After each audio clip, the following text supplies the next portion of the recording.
Welcome to Infinite Novel. Dive into epic alternate realities. All rights to original creators. Point of no return. Vegeta was pissed off beyond belief. He had the radar for the Dragon Balls in one hand, and was struggling to keep himself in check so he wouldn't crush it to pieces as he glared at the woman in front of him. "What did you say to me, female?" he demanded, his eyes narrowed into furious slits. He had his free hand wrapped tightly around her throat, and had literally been seconds away from breaking her neck since he now had what he wanted from her. But right as he was about to do it, the blue-haired bitch dropped a tidbit of news on him. An important tidbit of news. As if he needed more shit to deal with. "You heard me, you psychopathic son of a bitch," Bulma hissed at him, the venom in her voice as unmistakable as the pure hatred in her eyes. She was beyond terrified of the prince, but the loathing this man had invoked in her with his murder of her boyfriend far eclipsed it. Or maybe it was the blood still seeping through her hair and her pain that went along with it that were making her forget her fear. Whatever it was, at this moment, all Bulma Briefs knew was that she was willing to give up her entire fortune to see Vegeta die in the most painful way possible. "Don't you fucking lie to me," Vegeta snarled in warning, tightening his grip on her throat just enough to make his point. Bulma had both of her hands on his wrist, and she grimaced when he applied more pressure. "Kill me then if you don't believe me," Bulma spat at him, her voice hoarse from his grip on her throat.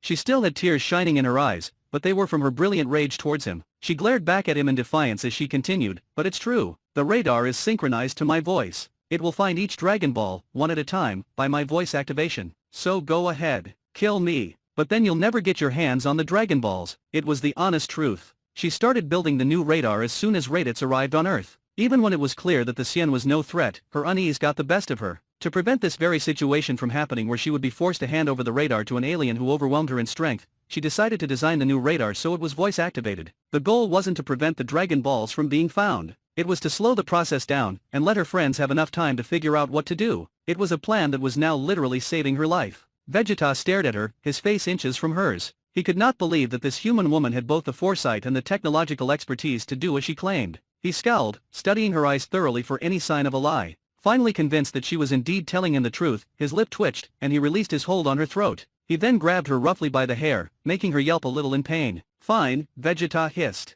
He had to collect the Dragon Balls quickly, before Trunks came to, or before Earth got some unpleasant company in the form of Frieza's men, whichever came first. He therefore had no time to deal with this woman's shit. "Then I will keep you alive until the job is done. But if you attempt to play any fucking games with me, I will rip your pretty little limbs off. Understand? If you hurt me, I won't talk." Bulma screeched at him. Vegeta chuckled as he turned around, brutally dragging her with him despite her valiant struggling. "Oh, you will talk. I guarantee it." Once they were outside, he shoved the radar at her. "Do whatever it is you have to do, and find me the first Dragon Ball, now." Vegeta screamed in her face, keeping his other hand painfully locked in her hair. Bulma flinched a little, before slowly taking the radar from his gloved hand which still had a hint of Yamcha's blood smeared on it. Her hands were unsteady as she turned it on. A yellow cross in the center of the green grid blinked to life. "Find the next closest Dragon Ball," she ordered, her voice hoarse from Vegeta's handling of her throat. They both watched as a line swept in circles like a minute hand on a clock, before the radar beeped and a light displayed the closest of the magical balls. "It's 30 miles away, in that direction dash," that was all she had time to say before Vegeta snatched the radar back, slung her over his shoulder, and then blasted off into the air in the direction she pointed to. Bulma shrieked in fright, desperately trying to cling to the armor covering his back as he flew at a completely insane speed. His grip around her waist was iron tight, and he painfully tightened it when she started screaming. "I suggest you don't lose your voice, female, because that's the only thing keeping you alive," he screamed over her. Bulma immediately stopped, and the prince then proceeded to ignore her as he continued on his task. Vegeta looked down briefly at the radar in his hand, and growled low in his throat when he saw that the light had barely moved.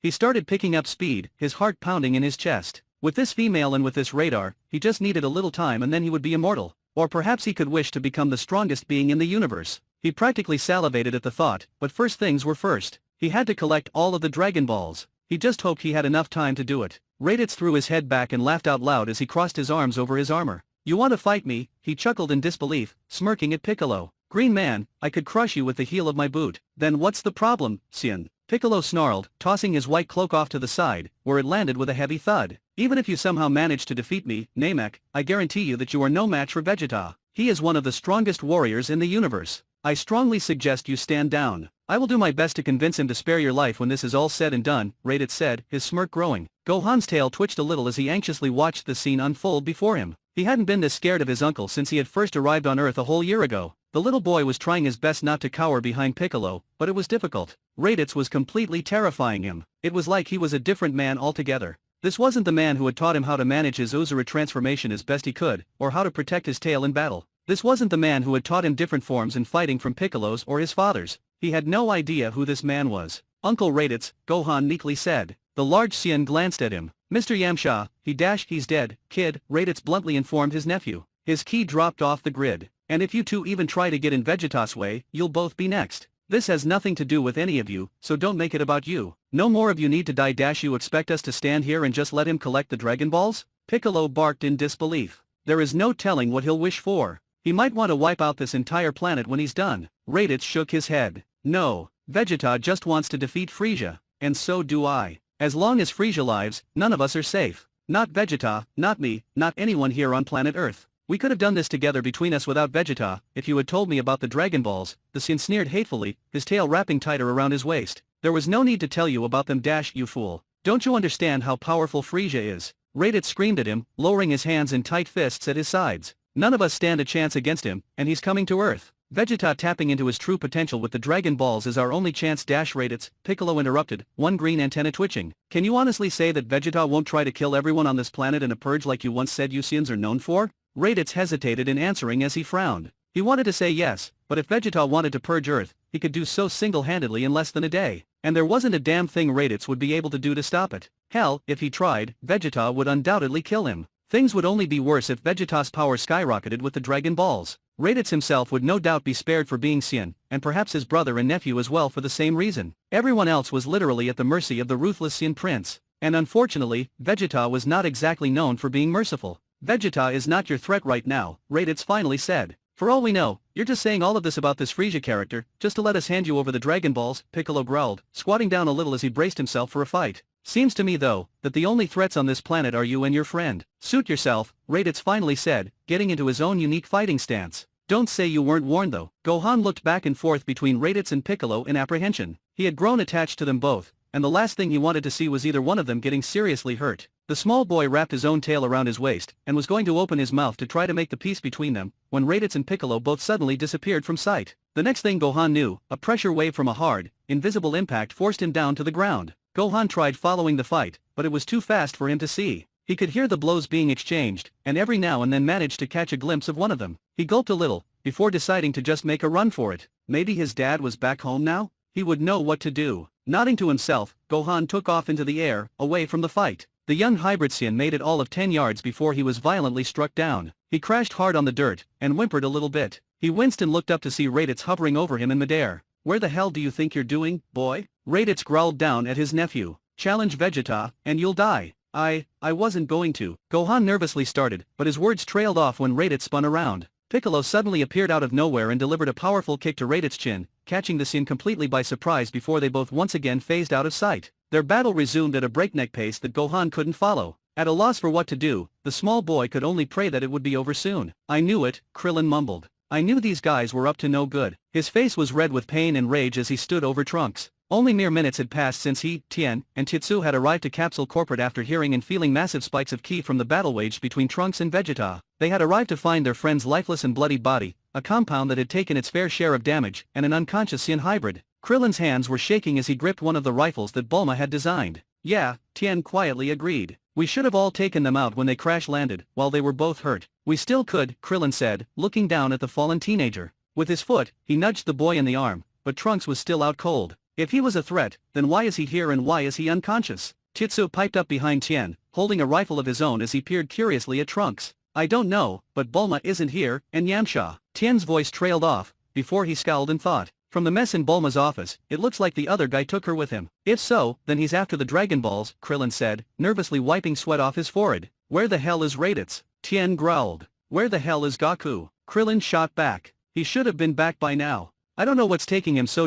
All three suddenly turned to face off towards the east as they picked up on soaring key signatures. There was a fierce battle being fought, and it only took seconds to realize who the two were. Well, now we know where Raditz is, Krillin grumbled. He looked back towards his friends. What the heck should we do? Should we just wait for Goku? And what about this kid? Piccolo's gotten a lot stronger, Tien rationalized. He might be able to give Raditz a real run for his money now. I say we go after the other Saiyan with Bulma. If he gets hold of the Dragon Balls, then we're all dead. Krillin visibly balked, backing up a bit as he shook his head nervously. You want us to do what? Don't you remember what that guy did to me? He's way too strong. Yeah, but imagine how much worse it will be if he gets his hands on the Dragon Balls. We won't stand a chance. Tien argued adamantly. Look, Kitsu and I will distract him, and you hit him with the D-Nad. Then we'll figure out what to do about all this. But, Krillin, we have to do something, Kitsu tried convincing him. Oh, alright, Krillin said, gulping a little at the prospect of coming face to face with the cruel Saiyan Prince again. He looked back down at Trunks. What about this kid? Shoot him with the D-Nad. That thing won't leave his system for a while, or until Bulma gives him the antidote. Krillin nodded, before lowering his rifle right to the side of Trunks' neck. He pulled the trigger, and when he withdrew, there was a barely visible needle sticking out of the teenager's skin. Trunks hadn't even flinched. Alright, good, Tien said, nodding in approval. Now let's go after the other Saiyan, the one who took Bulma. Vegeta, Krillin quietly said. Yeah, whatever his name is. He's moving pretty fast, but he's not hiding his power. Let's go, guys, and keep your power down. Krillin and Tietsu nodded, before following Tien out. Krillin grit his teeth, all the while silently urging Goku to hurry up. In the meantime, he just hoped Tien's plan worked. If they could catch Vegeta by surprise and shoot him with the paralyzer that Bulma designed, they might have a chance. Sometime later, Bulma was unceremoniously dropped on the ground. She yelped a little, before glaring daggers at the prince with her, but Vegeta was staring down at the radar in his hands. They had already retrieved one Dragon Ball, and were now at the location of the second. He looked up around them. They were in barren and mountainous terrain. The sun was setting, and a gust of wind rose up around them as their surroundings were bathed in a soft glow of light. It must be here somewhere, Vegeta mumbled, looking back down at the radar with a scowl. Just follow the fucking light, you idiot, Bulma hissed under her breath. Vegeta immediately turned his intense gaze to her, and growled dangerously. He would have probably broken some of her bones for her insolence, but he turned back to the radar instead. Woman, I am in a rush and don't have time to deal with your disrespect. Don't force me to change my mind, because you will not like the consequences. I will only warn you once, he informed her, his voice ice cold, his dark and empty eyes sending a chill down her spine. Bulma huffed a bit as she crossed her arms over her chest, but she wisely kept her mouth shut as her pride took a step back in favor of self-preservation. The man before her was a volatile, cold-hearted murderer, and he wouldn't hesitate to injure her. The last thing she wanted was to put his patience to the test. Vegeta left her behind as he levitated into the air, up next to the side of a mountain. About halfway up, he finally saw a hint of gold. He quickly wiped the dirt away, and sure enough, there was another magical Dragon Ball wedged right into the side of the cliff. The prince easily plucked it out with one hand, and felt it a bit in his hand. Finally, he descended back to the ground. Bulma was still sitting on the ground, her head in her hands. She still felt dizzy and lightheaded from when Vegeta had slammed her into the wall. She was hurting, not to mention exhausted.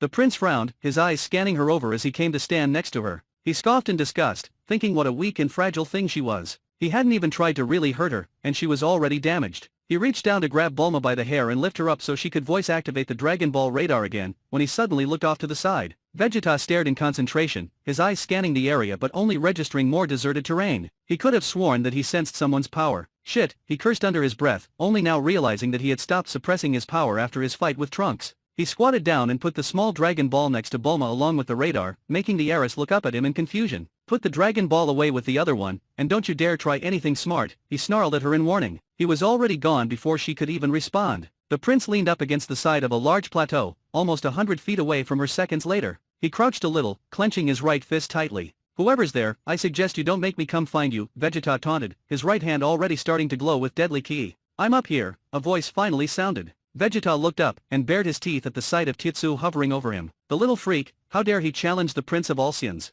He growled, his blue aura suddenly exploding around him as he shot into the air. He was going to kill the little shit fast, and then get back to hunting the Dragon Balls. Right as Vegeta was about to fire a lethal blast at Tietsu, though, someone phased in right in front of him. He barely had time to see that it was the three-eyed man he'd seen earlier when he and Trunks crash landed, when Tien put his hands up by his face and screamed, "Solar flare." The prince was blinded by a horrific flash of light, his hands going up to his face. He screamed alien curses in his shock and anger as Tien shouted, "Now, Krillin." Vegeta's senses immediately picked up something flying right at him. Blinded and all, the Saiyan did an acrobatic midair move to dodge the paralyzing shot from the D-Nad, before phasing out of sight altogether. Shit, where did he go? Tien shouted as he and Tietsu looked around frantically to catch sight of Vegeta. Down below, Krillin cursed as he lowered his rifle. That shot had been clean, but once again, Vegeta's speed left him feeling both awed and completely unnerved. "Do you see him down there?" Tien asked him. Krillin looked around, but shook his head. Crap, he bleakly thought to himself, breaking out into fresh sweat. All we had going was the element of surprise, but now, without that. Finally, Krillin caught sight of blue hair. He ran over to Bulma, who was hiding behind a huge rock.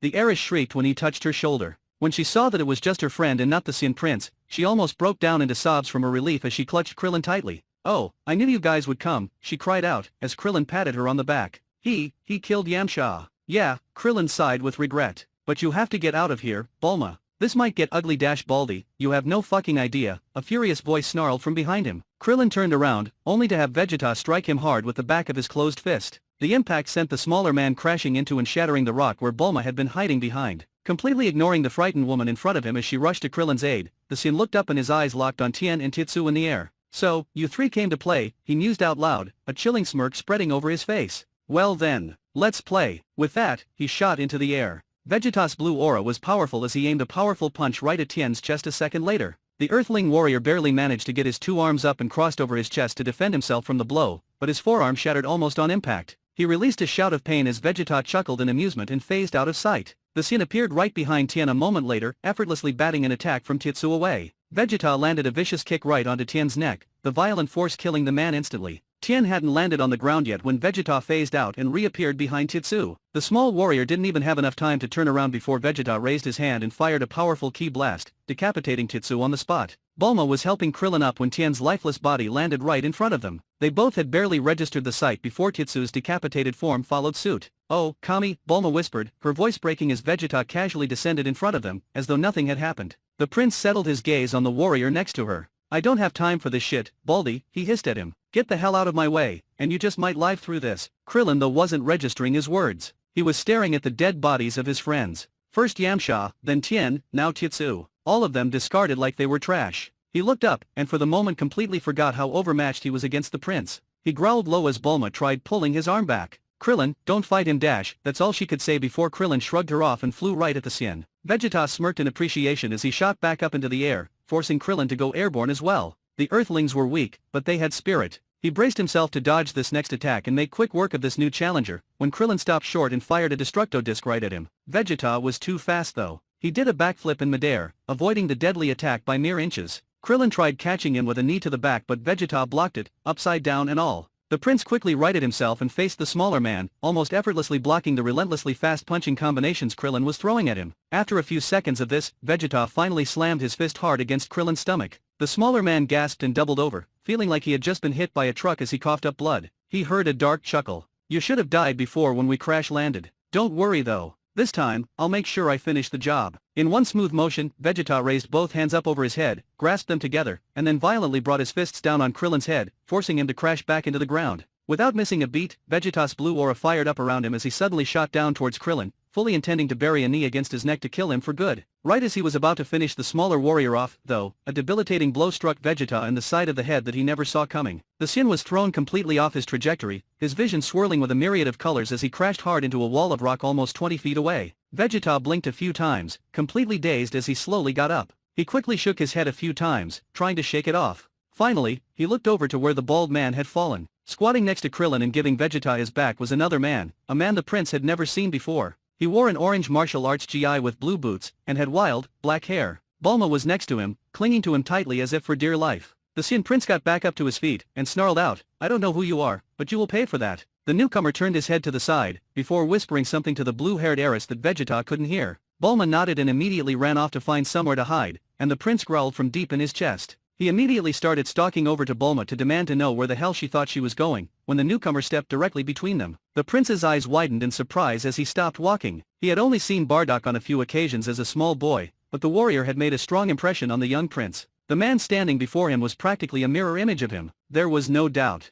"Kakarot? Around here, I'm known as Gaku," the younger Saiyan calmly asserted. His eyes were hard and ready for battle as he added, "And you've done more than enough. You're not going to hurt anyone else today." Vegeta's surprise melted into anger. This man in front of him had Saiyan blood, which made him one of his subjects by default, and he wasn't going to let a third-class soldier speak to him in that way. "Fool, do you know who I am? I am Vegeta, the Saiyan Prince dash I don't care who you are, I said that you're not going to hurt anyone else." Gaku yelled angrily at him. "Now you listen to me, you third-class clown," Vegeta hissed venomously, "I don't have time to fight any more of you. Stand down, and I might spare you once I destroy Freeza. If you get in my fucking way, I will bury you in the dirt dash fine." "I'll stand down, but Bulma stays with me." "Since when has this become a negotiation?" Vegeta yelled at him. "Well, if you don't like it, then you can always do something about it." The challenge in Gaku's voice was unmistakable and it made the small hairs on the back of Vegeta's neck rise in rage. He was running out of time. First the woman had slowed him down, and then the pathetic earthling warriors, and now, this Saiyan. Vegeta's eye twitched, before he phased out of sight and reappeared on top of a cliff so he could look down at the younger warrior.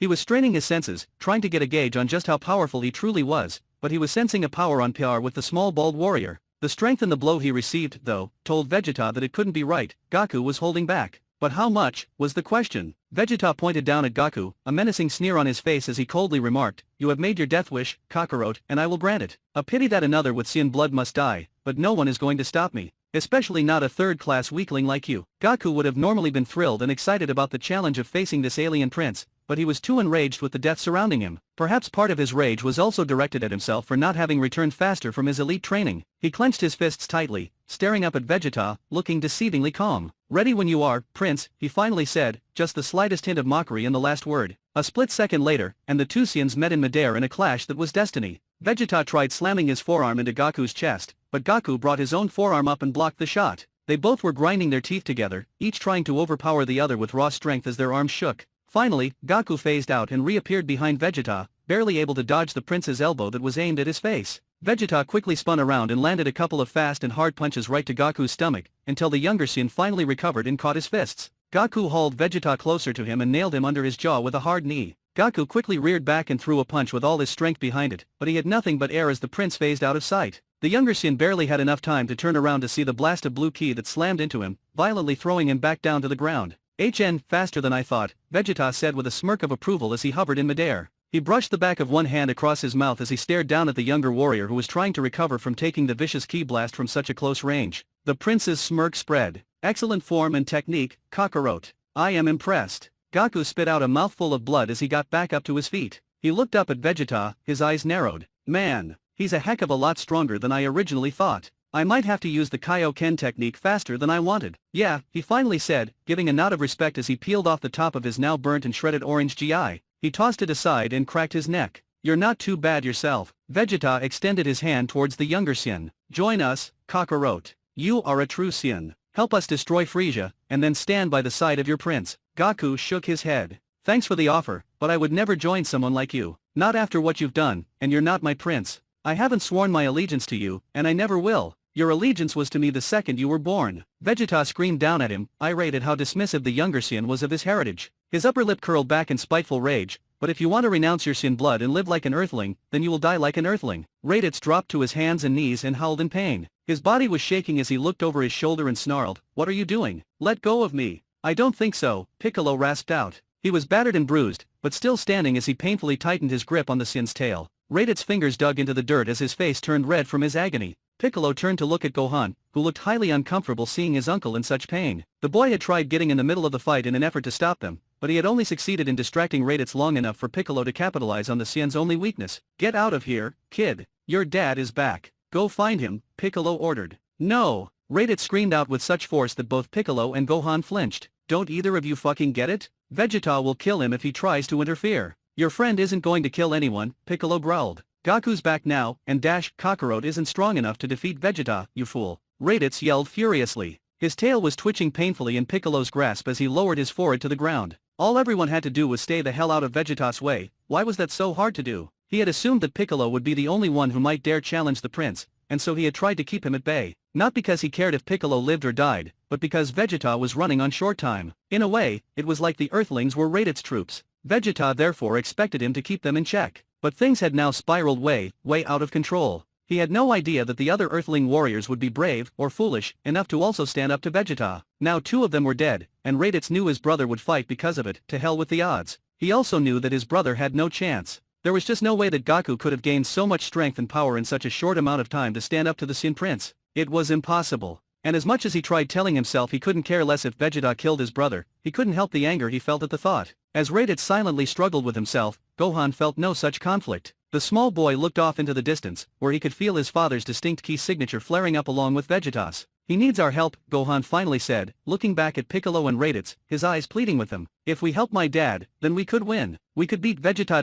Raditz snarled in disgust at his nephew's naive perspective. "No, we can't. Just let Vegeta get the fucking Dragon Balls. Then he can make his wish, and then he can defeat Freeza." But, Gohan sputtered helplessly, his tail unwrapping from his waist and twitching behind him in growing anxiety. "But, Uncle Raditz, my daddy Kakarot is a grown man and he knows what he's getting into," Raditz bitterly spat out. "If he dies, then so be it. It is honorable for a low-class Saiyan to die at the hands of the Prince. I won't let my father die." Gohan screamed at him. He couldn't care less at this moment about Freeza, or about alien honor and pride in a race he had never known. All he knew was that according to Raditz, his father was outmatched, and that meant his death was inevitable. The small boy turned around and blasted off into the air without another word, right as Piccolo and Raditz both simultaneously shouted at him, "Gohan, don't!" Piccolo grit his teeth when he saw the boy flying off towards Goku and Vegeta. He wanted to go after him and stop him. He had grown kind of fond of the kid over the last year, but he was still holding Raditz's tail. The Namek growled low and looked back down at the Saiyan. "Well, what are you waiting for?" Raditz snarled hatefully at him. "Let me go and go after him." "Whose side are you on, Saiyan?" Piccolo snapped at him. "I'm on the side of not wanting the boy to die." Piccolo's antenna twitched, and after a few seconds, he finally let go of Raditz's tail. The Saiyan rolled to his side and grabbed his tail to soothe the fire it was shooting up and down his spine as Piccolo blasted off after Gohan. Raditz slowly sat up, wiping the blood off his face. Piccolo had given him all he could handle, and then some. He scowled and looked off towards where he could feel the only other full-blooded Saiyans engaged in battle. He stared in that direction for a long time, before finally getting back up to his feet. He then took off after Piccolo and Gohan. Vegeta might have underestimated the younger Saiyan at first, but no more, something that Goku was finding out the hard way. Goku crashed hard into a wall of rock, leveling an entire plateau with an explosion of rock and dust. Behind him, Vegeta was in midair, and he wasn't planning on giving his opponent a chance to recover. The prince was sweating and out of breath as he extended his arms out to his sides, white-hot ki snapping up around him as his energy skyrocketed. As soon as Vegeta caught a glimpse of that wild dark hair, he turned to his side, brought his hands together, and pulled his hands back. "Heads up, Kakarot," he screamed, right as he fired a powerful blast. Goku turned around just in time to bring his hands up. The blast hit him, and the ground started to shake alongside his arms as he struggled to control the raw energy from Vegeta's attack. Goku squeezed his eyes shut, feeling the skin of his palms burning raw. He valiantly tried to get control of it, but it was too powerful and the wave of the blast finally exploded around him. The air rushed with dirt and smoke, making Vegeta raise his hands to protect his eyes from it.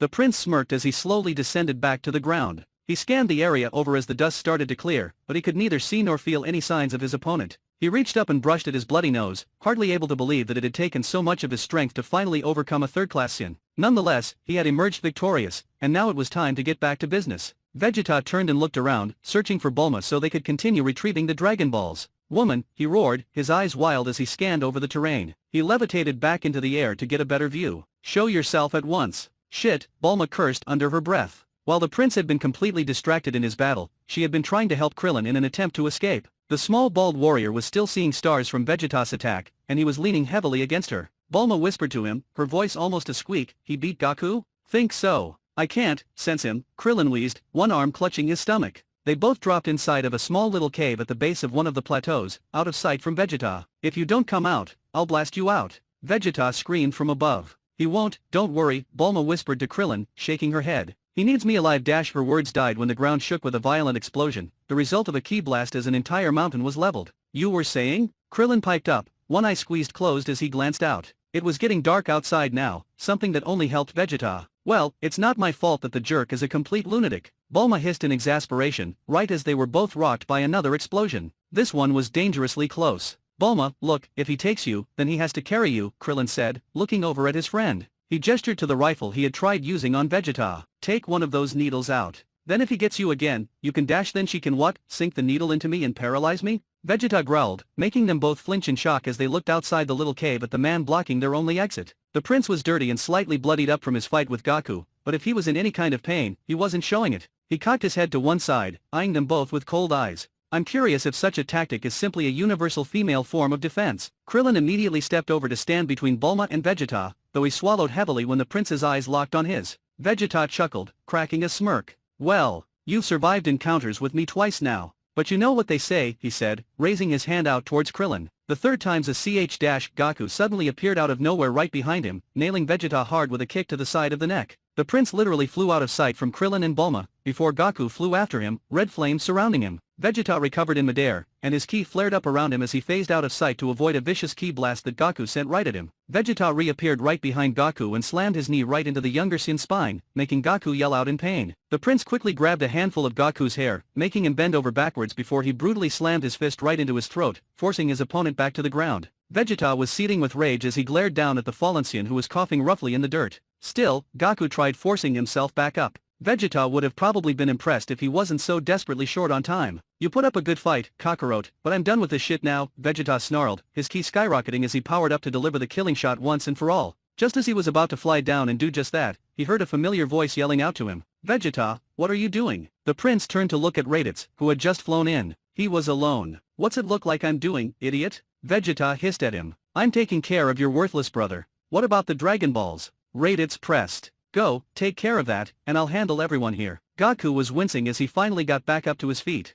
His muscles were aching, Vegeta didn't pull his punches, and Goku was sure he had more than a few broken bones. He spit out blood on the ground, before looking up. He made eye contact with Raditz, unable to keep the surprise and immense disappointment out of his eyes at what he was seeing and hearing. Raditz could only hold his eyes for a few seconds, before he had to look away.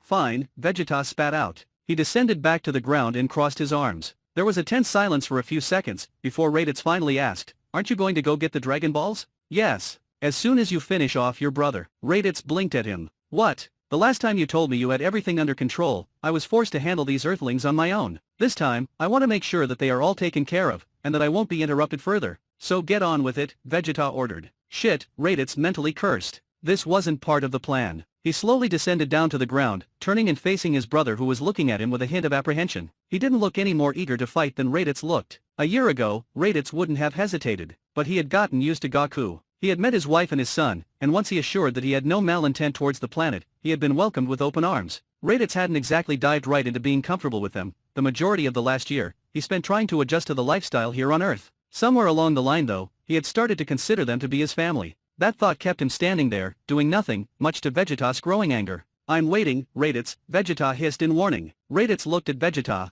trying not to show how torn he felt. The prince was impatient, violent, and cold as a rock. But Raditz was only a teenager when he had been forced under Frieza's rule along with Vegeta and Nappa. They had practically grown up together. More importantly though, Vegeta was his prince, and as a Saiyan, he had to obey what his prince said. Torn between his allegiance to Vegeta and his regard for his younger brother, Raditz looked down. A wave of blue ki rushed over Vegeta in rage. You dare choose your family over me, soldier, he shouted. Raditz shook his head, before he quietly relented, as though ashamed. I can't do it, Vegeta was suddenly in his face with a knee right to the stomach, before nailing him with a vicious uppercut as soon as he doubled over. The prince's upper lip curled back in disgust at the weakness in his lifelong comrade as he glared down at him, the same weakness he himself had when it came to his son. Fine, Vegeta spat out venomously. Then I will kill them all, and you will watch. Vegeta suddenly spun around, and this time, he couldn't completely dodge the blast that was aimed right at him. It only clipped him on the shoulder, but it burned right through his armor and burned his skin raw as the prince stumbled back and fell down. He looked up to see Piccolo there above him, one hand extended with just a hint of smoke in front of it. The Namek looked completely stunned that Vegeta had been fast enough to avoid most of the impact. That's it.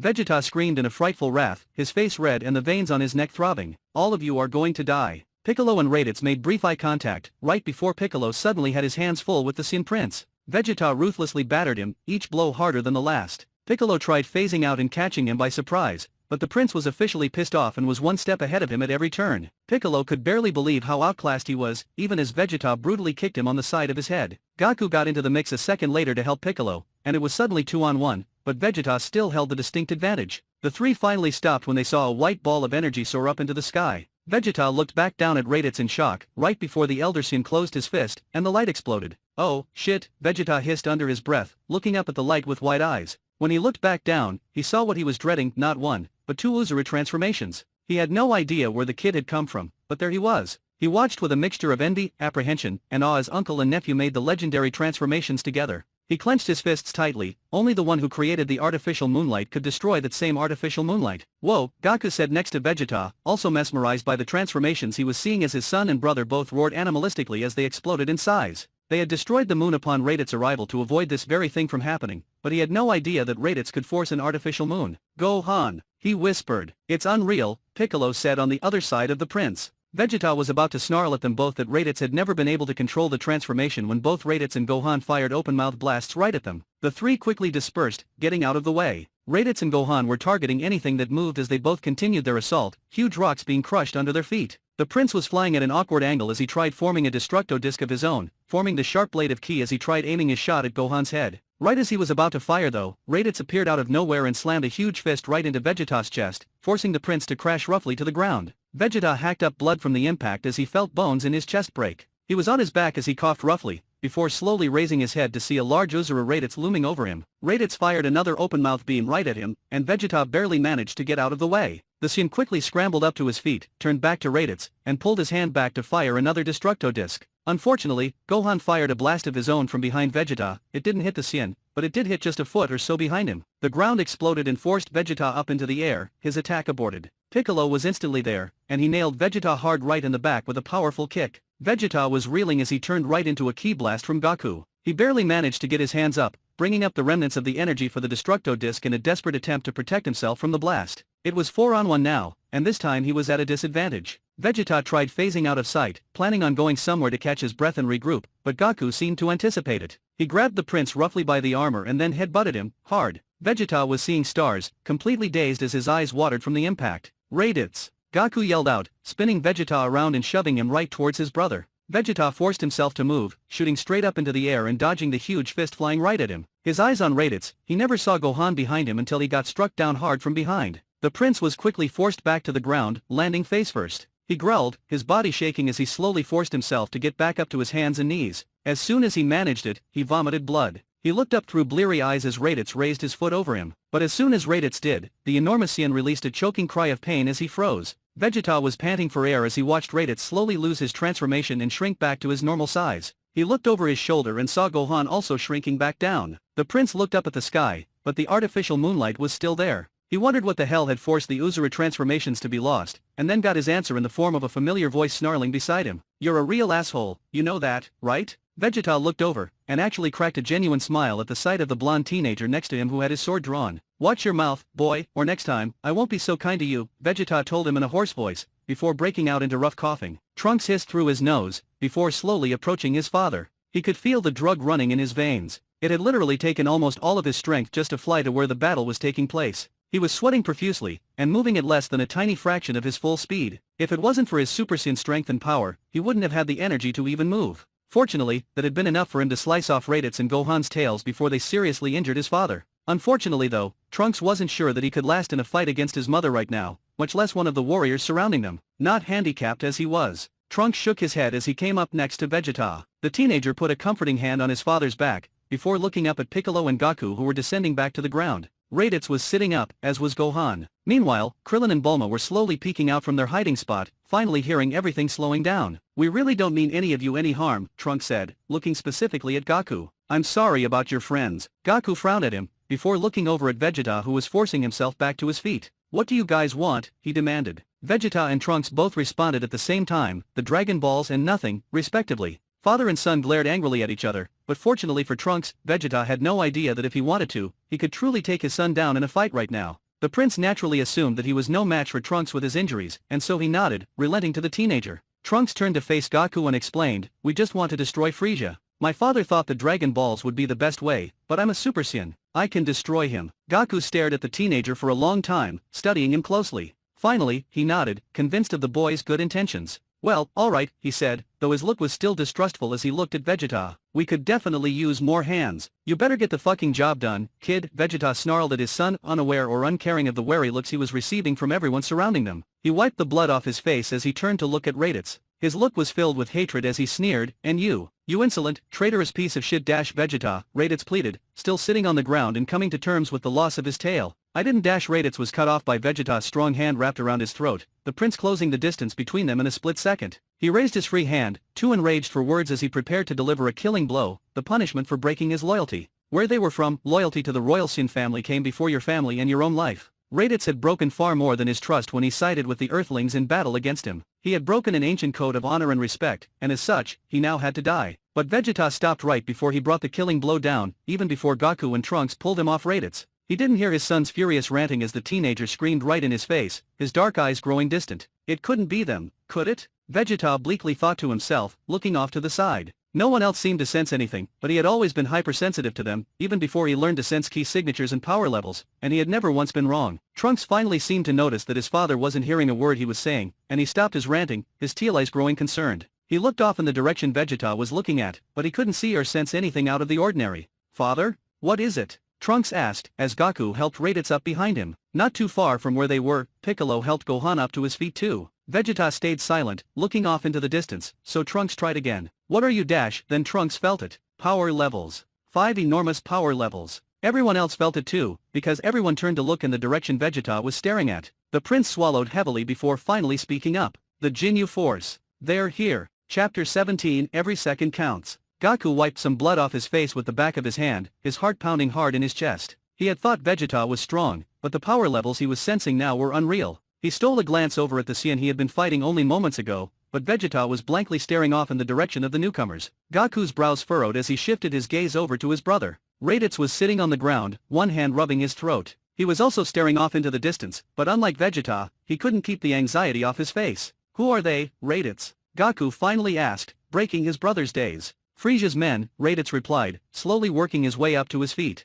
"The Jinyu Force. They're Frieza's most elite squadron. They're stronger than all of us." "No," Vegeta immediate cut in. He turned to face the group of warriors, one arm cradling his ribs. "Trunks can defeat them. He's strong enough." "I don't know, you guys," Krillin mused out loud, rubbing his head a little. He spared Trunks a look. "No offense, kid, but they seem too strong." Vegeta growled angrily at not only having his words challenged, but also having his son's strength questioned. The prince made a move towards Krillin to do something about it when Gaku suddenly stepped over to block his path. Vegeta paused, only inches away from the younger full-blooded Saiyan. "I don't think so," Gaku forcefully said, his eyes suddenly alive with real anger. He missed the exchanged glances behind him between his friends. None of them had ever heard him speak with such a hateful tone. All Gaku knew was that he hadn't been able to stop the prince from killing some of his closest friends already. It was a mistake he would die before committing again. He barely noticed Raditz coming up behind him, grabbing his shoulder to pull him back. "You better stand down before I finish what we started," Gaku warned. Let me remind you, Kakarot, that with my son here, I won't need any of you to handle the Jinyu Force. So get the fuck out of my face, or I'll put you out of your misery, just like your weak, pathetic friends I already killed," Vegeta hissed, reaching up and roughly shoving Gaku's face, sending the younger Saiyan back against his brother.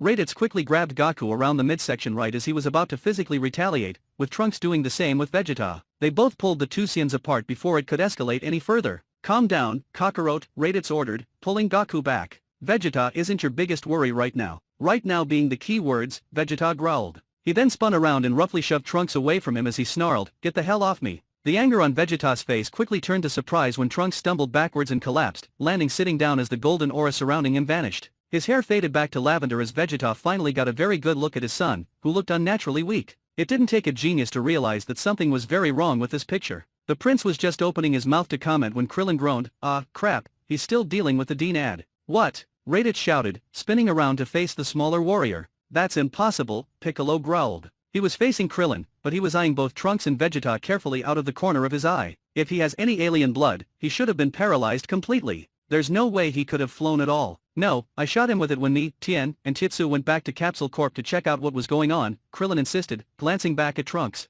"We weren't sure what to do with him, so we decided to take him down, since he was knocked out at the time." Trunks blinked in surprise as he heard the news. So that was what was running through his blood. He never had the chance to comment on it, though, because Vegeta let out an inhuman sound of rage as he advanced on the Earthlings. "You weaklings dared poison my son?" Vegeta furiously yelled, his right hand already starting to glow with lethal ki. Trunks cursed under his breath as he struggled to get back up to his feet while everyone shifted back into a fight stance, except for Gohan who was hiding behind Piccolo's legs. "It's not poison," Raditz quickly insisted, making Vegeta stop. The prince fixed him with a cold glare as Raditz rambled, "Remember, I told you, it's just a temporary thing. Bulma has the antidote that will rid the effects immediately. It's nothing that we can't solve. Well, give it to him then." "No." There was a deadly silence as everyone turned to look at the woman standing right behind Krillin. She had her hands on her friend's shoulders, as if Krillin was her own personal shield from Vegeta. Her eyes were fiercely determined as she met the prince's gaze, even though she tightened her grip on Krillin's shoulders. "Bulma," Krillin whispered, looking over his shoulder at her. "Don't push him.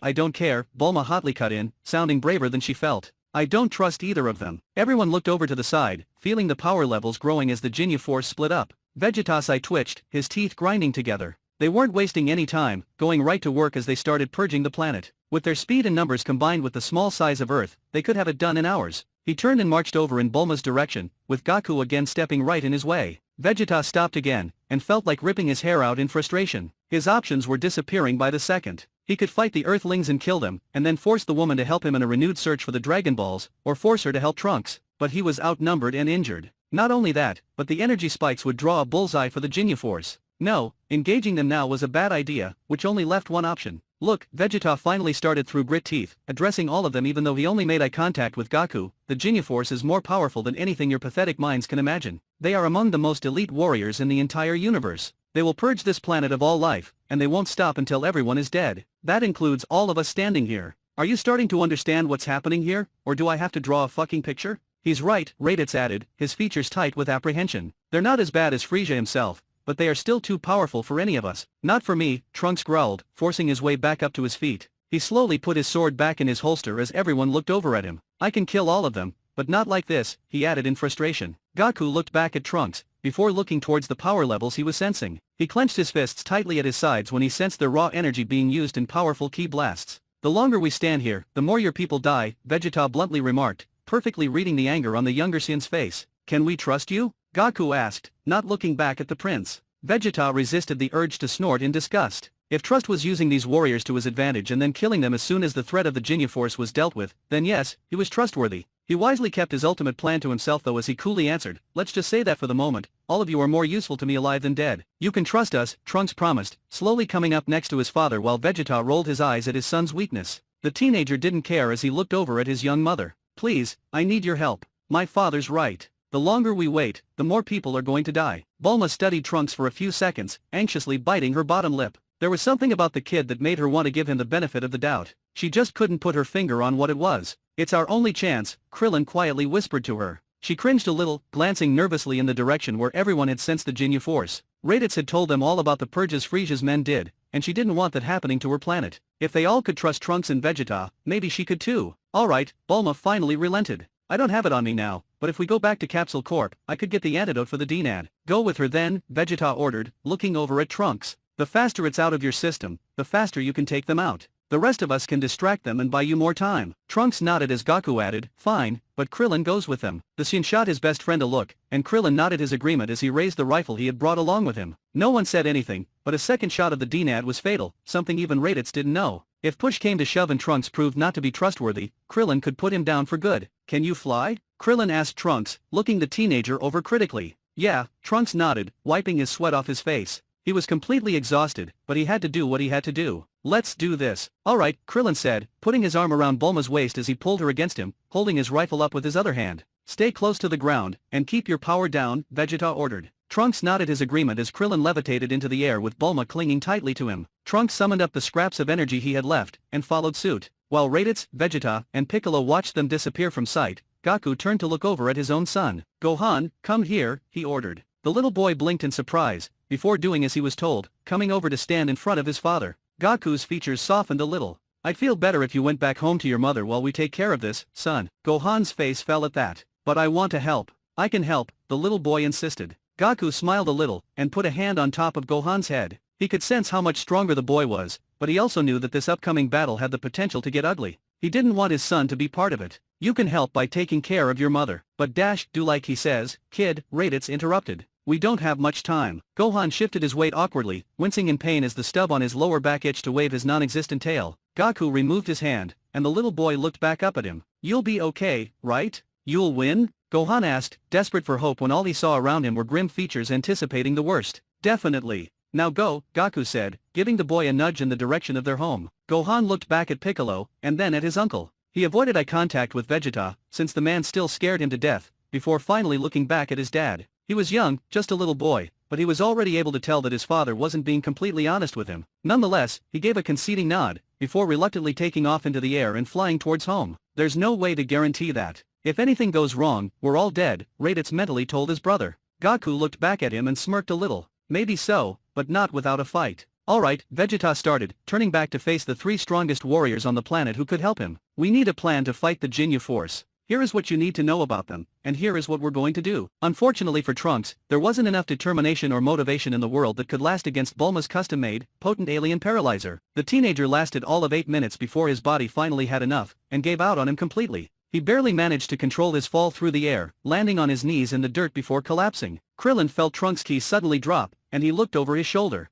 He suddenly stopped in midair and descended back down to where the teenager was laying on his side. He and Bulma ran over to Trunks, both of them kneeling down next to him. Hey, kid, come on, Krillin urgently said, shaking Trunks by the shoulder. You need to get up. We have to keep going. I can't, Trunks groaned. I can't move. The DNAD is finally getting into your system, Bulma said as she studied the teenager with a scientific eye. It took a while but it's finally reacting and doing what it's supposed to do. I can't believe it even took this long. Shit, Trunks hissed. He squinted into the distance, and his sensitive hearing could barely pick up faint explosions. I have to get up. There's nothing you can do unless you want to wait a few hours for it to leave your system, Bulma answered, peering down at the boy in concern. The only solution is to get the antidote. I can carry you, Krillin suggested. It might be kinda tough with Bulma, but I can do it. No, Trunks cut in, giving a brief shake of his head. I'll only slow you down more than I already have. Go ahead without me. You'll go faster that way. I'll stay here. Krillin immediately accepted the plan. He nodded and went to grab Bulma again, when the young heiress pushed away from him. We can't just leave Trunks out here in the middle of nowhere, Krillin,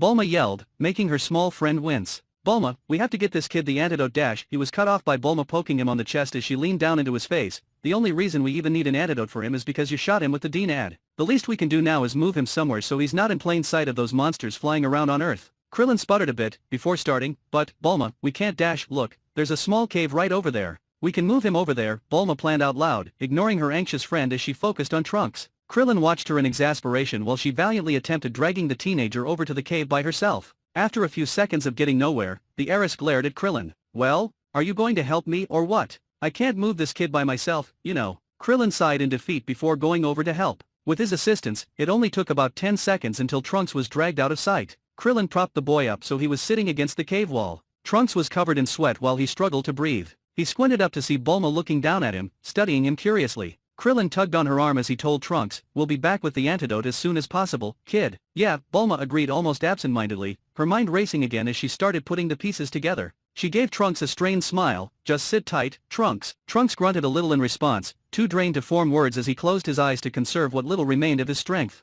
Krillin didn't waste any more time as he grabbed Bulma and took to the air again. This time, he went considerably faster since he didn't have to keep at Trunks' pace. They flew for about 10 minutes before Bulma finally said, if I ever had a son, I always wanted to name him Trunks. What? Krillin asked, blinking in surprise. I thought it was coincidence, but he's having the same specific reaction to the D-Nad that Gohan had, Bulma mused out loud. Piccolo, Raditz, and Goku were just paralyzed, not drained of their energy, but Gohan. Krillin didn't know why, but part of him felt uncomfortable with where this conversation was going. Didn't you say Gohan only had that reaction because he had human blood? Yeah, but this kid can't have human blood. His father is Vegeta. He's Saiyan, but if he was a full-blooded Saiyan, his reaction would have been the same as Goku's and Raditz, Bulma reasoned. So he can't be a full-blooded Saiyan. Yeah, maybe he's some kinda hybrid. Who knows what other kinds of aliens are out there? She could hear Trunks' voice in her mind, clear as day, I'm from this planet, I was born and raised on Earth, I knew you in the future. Oh, Kami, Bulma bleakly said, clutching onto Krillin tighter as she visibly paled. He couldn't be. No, it was impossible. Trunks' father was that ruthless piece of shit Saiyan, a miserable excuse for a man that she hated with every fiber of her being. Her mind settled down as she mulled things over again.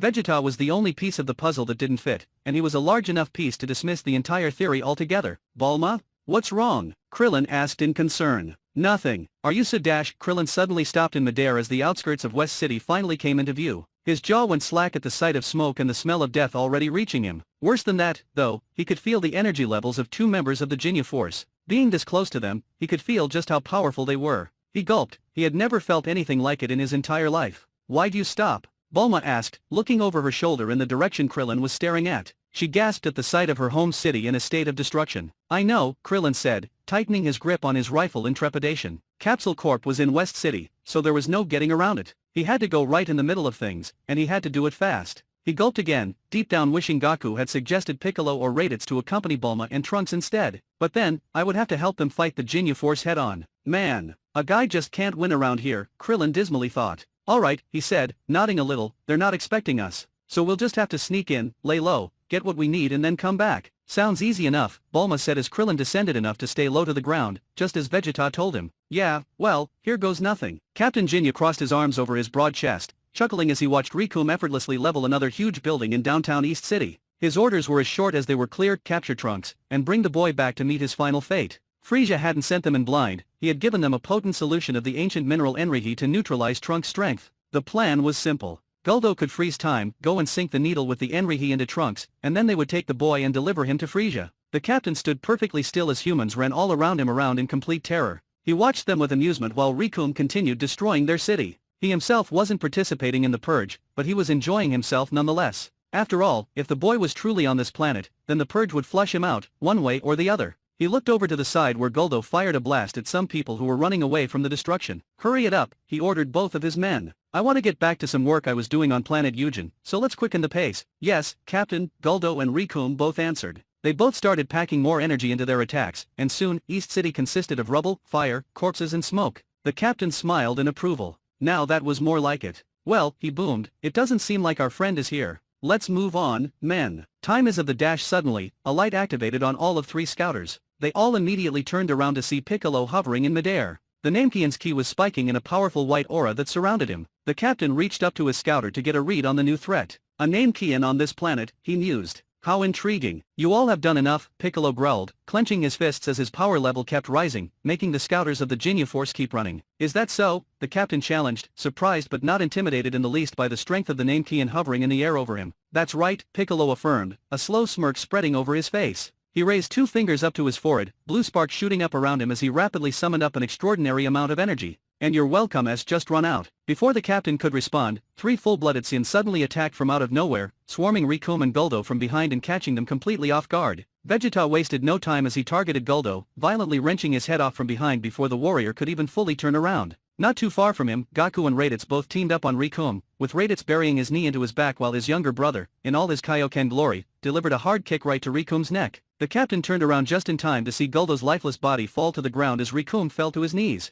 Lightning quick, Gaku phased in and nailed Rikum with a brutal uppercut that knocked his scouter right off his face and sent him flying backwards towards Raditz. The eldest Saiyan phased in right next to Rikum in midair, kicking the larger warrior hard and forcing Rikum straight up into the air. Vegeta immediately fired a powerful wave of blue ki into the air, right at Rikum. At the same time, Piccolo fired his own cannon beam right at Ginyu, who was completely distracted by the Saiyans, while Gaku and Raditz both dived out of the way. Both attacks from Piccolo and Vegeta hit dead on, and there was a massive explosion. Dust and smoke rushed through the air, clouding all vision. Vegeta raised his hand up to protect his eyes, breathing heavily from having to summon up so much energy so fast. He was exhausted as Gaku slowly came up next to him. You think it worked? Gaku asked, putting his hands on his hips as he likewise tried catching his breath. He tried squinting through the smoke, but he couldn't see anything. I think so, Vegeta said, coughing a little as Piccolo slowly descended. I can't sense them. Me neither. You were right, they weren't expecting that, Gaku said, his features finally relaxing a bit as he grinned. For being so strong, they sure weren't very bright, Piccolo mused out loud as the smoke started to clear. Rikum was laying on the ground face down, his battle uniform burnt and shredded. They're not known for their smarts, that's for sure, Raditz added as he walked over to them. I could say the same thing about Saiyans, an amused voice suddenly spoke up. They all looked over in shock to see Ginyu in midair behind them, arms crossed over his chest, a smirk on his face. He was completely unscathed as he continued, presumptuous, arrogant, and foolish monkeys. I do admit though that I'm surprised to see you here, Vegeta. All reports were that you were likely dead. But, I have to say, I'm pleased to see that you're not. Vegeta opened his mouth to speak, but he could form no words. As if that wasn't bad enough, from behind them, Rikum suddenly nipped up to his feet, drawing their attention. The color drained from the faces of all the Saiyans when they saw him smirk at them. Even Piccolo looked a paler shade of green. Aside from the damage to his armor and uniform, he looked fine. Well, that wasn't very polite, attacking me from behind like that, Rikum chuckled. Impossible, Raditz mumbled under his breath. There's just no way they can be so strong. So, you got a backup plan, Vegeta? Gaku whispered, his hands clenched into fists as real anxiety crept through him for the first time. He had put everything he had into his shots against Rikum, to no avail. I'm thinking, the prince hissed. He and Piccolo were facing Ginyu, both of them back-to-back with Gaku and Raditz, respectively, as the brothers faced Rikum. I don't mean to rush, but you need to think faster, Piccolo snarled impatiently. Well, shut the hell up and let me think then. Vegeta snarled back as he desperately tried to come up with some kind of plan, but he was drawing a blank. He had wanted to at least slightly injure Rikum and Ginyu to level the playing field and give them a chance in a fight. At least then, they could have engaged the 2 elite warriors in a battle long enough for Trunks to recover from the DNAD. While it would be most entertaining seeing what plan you could come up with, we are running on a tight deadline, Ginyu informed them as he slowly descended back to the ground. Now, tell us where the boy is, and we might spare 1 or 2 of you. Maybe we could spare you, Vegeta. I'm sure Lord Freeza would be splendidly delighted to have you delivered to him again, Ginyu laughed. Vegeta's eye twitched at the mere thought, before he angrily spat out, the boy you're looking for isn't on this planet. Oh, then where is he? Ginyu challenged. He's on planet Pyrus. I took him there before I came here. You're wasting your time on this planet, so you would be wise to leave, unless you want to miss your deadline with Freeza, Vegeta warned. Rikum snorted in amusement. Vegeta, always such a liar. It's not a lie, it's the truth, Raditz immediately chimed in, going along with Vegeta's lead. I haven't seen the half-breed since we were on Rhythika together. Vegeta came alone. Sure he did, Ginyu said, smirking again. A shame though that we've already purged the planet, and so we know the boy's not there. Naturally, then, the boy came with you here to Earth. If you're lying for him, then he's still alive. So, where is he? Vegeta glared up at Jinyu in defiance as he heatedly growled, I don't know where Trunks is, and even if I did, I'd never tell you. Well, since you won't give me answers, and the boy isn't here yet, then I suppose you and your band of misfits are of no use to me, Jinyu said with a shrug. He looked past all four of them, making them all turn to look at Rikum. Will you do the honors? Jinyu asked. With pleasure, Rikum responded, taking a step forward. So, who would like to die first? We have to buy more time, Vegeta growled. So what do you suggest? Fight them head-on? Gaku asked. The prince glanced at him with a scowl, thinking the warrior was being sarcastic, but he blinked a bit when he saw that Gaku was serious and ready to fight. To hell with the odds. Vegeta smirked a little. It seemed the younger warrior was a true Saiyan after all. Yes, but one at a time, Vegeta whispered. Then we'll give Trunks and the humans the time they need. Without waiting for a response, Vegeta stepped forward to face Rikum alone. Raditz immediately tried to walk after him, but Gaku grabbed him by the arm and pulled him back. He's outmatched. Raditz hissed. For everything that had gone down between him and Vegeta, he still didn't want to see the prince get dismantled right in front of him. We're all outmatched, Piccolo reasoned. But he knows them, and he's stronger than you, so he can buy the most time. Trunks will be here soon, I'm sure of it, Gaku added, not letting go of Raditz. Anyways, it's his choice, so let him fight. Vegeta overheard the hushed conversation behind him, of course, but he ignored it. He took a deep breath as he looked ahead towards his enemy, blocking out all other thoughts from his mind. All he had to do now was fight and stay alive, both of which were his greatest talents. The problem was that he was more than a little banged up from his earlier battle against the Earthlings, and he was spent too. Rikum would have been a handful with him at 100%, but like this, he wasn't sure how long he would last. So the first challenger steps up, Rikum said with a grin. Behind all of them, Jinyu stepped back as he activated a new communication link on his scouter to relay information to Jis and Berter. No one noticed as Rikum continued, well Vegeta, it will be fun giving you your last fight. Vegeta scoffed. You're not the first to tell me that, and you won't be the last, he guaranteed, slowly shifting back into his fight stance despite his pain. Rikum's scouter immediately activated and started racing as debris swirled up into the air around Vegeta as he powered up. Rikum smiled. Let's just see about that. Meanwhile, in West City, the purge was still ongoing. In the midst of the chaos, Krillin tried maneuvering as discreetly as he could through the damage, but it was becoming harder and harder to ignore the death around him. Bulma was on his back, clinging tightly to him. Not too much farther, Krillin whispered. They were under a mile from the compound now. He ducked into a back alley, his heart pounding as he tried his best to keep track of where the two warriors were. He kept running, when suddenly a building blew up next to him, sending both him and Bulma crashing against the side of another building. His ears were ringing from the explosion as he slowly blinked. Krillin shook it off, and crawled over to Bulma, who was on the ground. Are you okay? He whispered. Yeah, she weakly responded. Her side and her arm were sore from hitting the wall, and she was still reeling from dealing with Vegeta earlier, but she was fine. She looked up at Krillin, but he was staring past the destroyed building. Bulma followed his line of sight, and she gasped. There was a red-skinned alien with long white hair, wearing a variant of the uniform Vegeta and Raditz wore. He was in midair with his back to them, but he had one hand lifted high above his hand. Perched on his hand was a school bus filled with terrified, screaming kids. Hey Berter, he yelled out to someone Krillin and Bulma couldn't see. How long do you think I can balance this thing on one finger?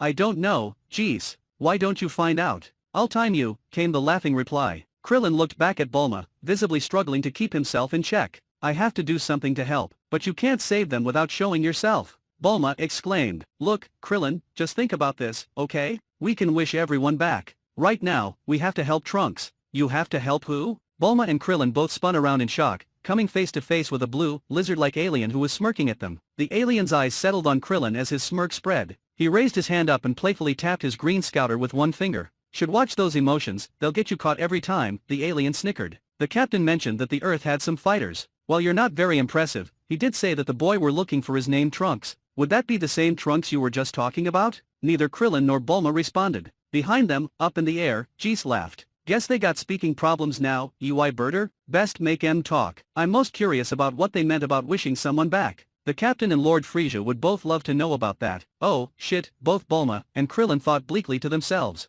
The small warrior took a shaky breath. Without them getting Trunks the antidote, everyone was going to die. It was up to them. It was up to him. Here, take this in case you need it, Krillin whispered to Bulma, handing her the rifle. You go, and I'll take care of these two. Bulma's eyes widened in alarm, but, Krillin I'll be alright, he said, giving her a strained smile. Just go. But Krillin gave no further warning as he suddenly attacked Berter head-on. Bulma wasted no time as she got up to her feet and ran away with speed she never knew she had, holding the rifle close. She stole one glance over her shoulder, but she wasn't being pursued. It only took Krillin a few precious seconds of fighting to find out that Berter and Jis didn't know how to suppress their ki. He ducked a punch from Berter and then phased out of sight, appearing around the corner of the alley and hiding his ki. Ah, ya gotta be kidding me. Don't tell me that ya lost him? Jis yelled down. He's around here somewhere. Don't worry. He didn't get far, Berter assured him, immediately starting to hunt the small earthling down. Krillin silently leapt up to a window in a building that was still standing, dropping in and falling out of sight into a vacant apartment. He quickly stood up and looked back out. Geese was now tossing the bus in his hand up and down, like an impatient child waiting for someone to throw a ball to. Krillin peered down to see Berter looking for him. Shifting his gaze over, he tried picking Bulma out of the crowd that was running away. It wasn't too hard, with the color of her hair.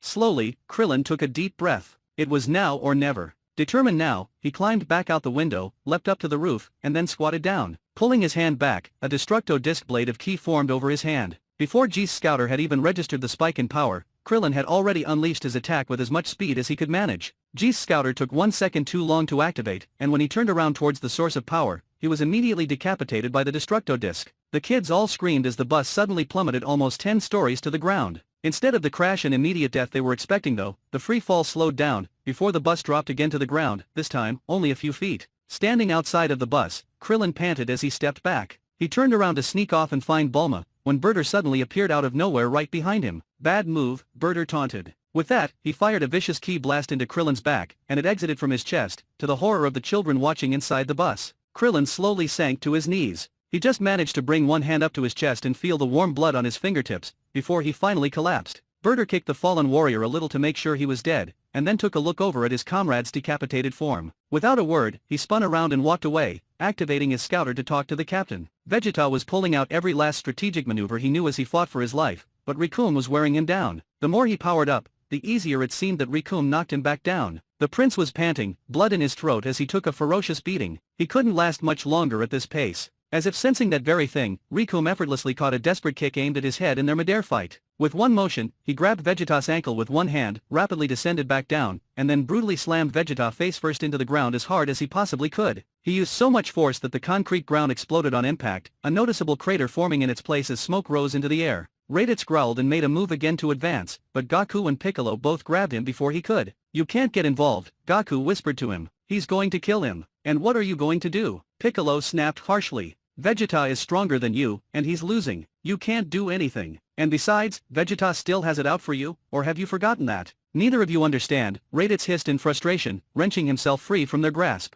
"He is still the prince. It's my duty to help him. The Saiyan race is dead, Raditz. You don't owe Vegeta anything, much less your allegiance," Goku remarked, not understanding Raditz and Vegeta's persistent belief in a code that was dead. He also didn't understand the cold look of hatred that Raditz passed him after his words. Goku blinked in surprise as his brother got right in his face. "The Saiyan race isn't fucking dead, Kakarot," Raditz sneered at him. "There are 3 of us still alive, and as long as Vegeta breathes, our allegiance is to him whether we like it or not." "Well, that sure didn't stop you from almost killing him earlier," Goku pointed out. "The Uzuru form makes you bloodthirsty, you fool. Only the elite like Nappa and Vegeta have full control of it," Raditz said, glancing back towards Jinyu, but he was only watching them in amusement. Raditz's voice dropped as he continued, "It doesn't mean I could actually kill him outside of that form if I had the chance. And that sure as hell doesn't mean I can stand and watch one of Frieza's men kill him." They all glanced back towards Jinyu as he spun around and snarled into his scouter, "What do you mean he's dead? Well, where were you? Alright, listen to me, and listen to me good. That girl clearly knows where the boy is. Find her, and make her talk. You hear me?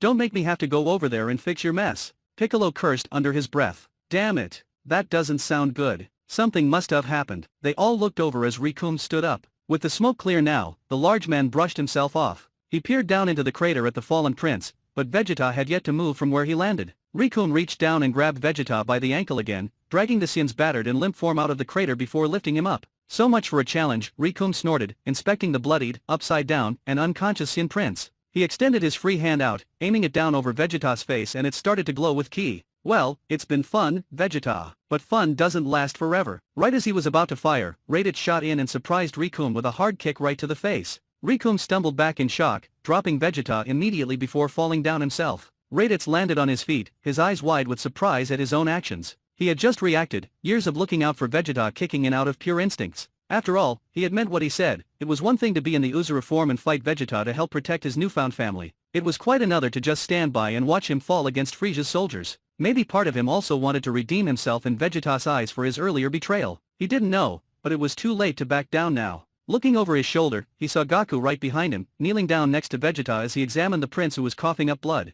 Goku rolled him over onto his side so he wouldn't choke. "He's all right for now," Goku said, standing up and coming over to Raditz. "And you could give me a little warning before you do something like that." "Sorry. Instinct," Raditz bluntly replied. You know we might die here, right? Vegeta was likely going to kill me anyways for what I did, Raditz said with a shrug. Defending him is a much better way to die, I think. I'll never understand this Saiyan thing. One day, brother, you just might. Goku stared at his brother for a few seconds, frowning in thought. They both looked back at Rikum, who was already back on his feet. For the first time all day, the Saiyan brother saw real anger on his face as he spit out a dislodged tooth to the ground. You're both going to pay for that, Rikum swore. Finish them fast, Rikum. We've wasted enough time here, Jinyu barked out. Raditz and Goku couldn't get out of the way before Rikum suddenly flew right into them, slamming his knees right under the Saiyans' chins. Both Saiyans were sent flying back and crashing through a huge brick building, one of the few left standing. Raditz immediately recovered, blasting back up through the air. Rikum was faster though, phasing in above him and brutally slamming one large elbow right into the back of his head. The Saiyan fell back to the ground, knocked out cold. He was quickly replaced in the fight by Goku. Piccolo watched them fight from down below, taken aback at how much stronger Goku had become from his training when he saw that Goku was able to land a few good punches on Rikum. Still, it wasn't enough. Rikum caught a knee aimed at his ribs, and buried his elbow right into Goku's leg, breaking bones on impact as Goku howled in pain. Rikum followed up with a hard punch to Goku's face. Piccolo grit his teeth as he watched Goku take the punishment while he desperately tried to fight back. Goku was giving a good fight, but he was running on fumes by this point. He couldn't last much longer. The Namekian was debating whether or not to finally join the fight, when suddenly, another warrior appeared, delivering one outrageously powerful blow to Rikum's neck. Rikum was almost knocked out cold as he was shot back to the ground, landing hard in an explosion of smoke and concrete. Goku coughed hoarsely as he and Piccolo looked over, expecting to see Trunks. Instead, they stared in disbelief at another Saiyan hybrid hovering in the air. Gohan? Bulma finally raced across the last block to her home. Her heart sank when she saw that parts of it had already been destroyed. Still, she pressed on, her lungs burning as she panted for air. Looking over her shoulder, she squealed at the sight of Berter flying her way. He was still far, but he was covering ground inhumanly fast. She ran as fast as she could, but it only took seconds for him to catch up to her. Berter landed right behind the heiress, knocking her down to the grass. I want to know where that boy is, so I suggest you start talking, Berter threatened as Bulma sat up and spun around. Bulma slowly backed up away from him, deep down cursing her rotten luck. She was so close to being home, less than 10 yards away. It might as well have been 10 oceans with this alien in front of her. I don't know where he is, Bulma started, before squeaking in pain when Berter moved in at the speed of light and grabbed her by the hair, forcing her to stand. I don't have time for lies. I need to know where this boy, Trunks, is. His words died with a gurgled sputter as he let Bulma go. The heiress fell back to the grass, her eyes wide in shock. I'm right here, Trunks growled, one arm wrapped tightly around Berter's throat from behind. His lavender hair was smeared to his forehead from his sweat, his blue eyes clouded over with exhaustion. Yet that did nothing to stop him from driving his sword further into Berter's chest, the superior metal piercing his armor effortlessly. Trunks looked over at his mother. At the look of horror in her eyes, it suddenly dawned on him that this display wasn't appropriate. Spending so much time with Vegeta, he had become dangerously desensitized to violence. Hell, he even relished in the feel of driving his sword through Berter's chest. It was deserved punishment for threatening his mother.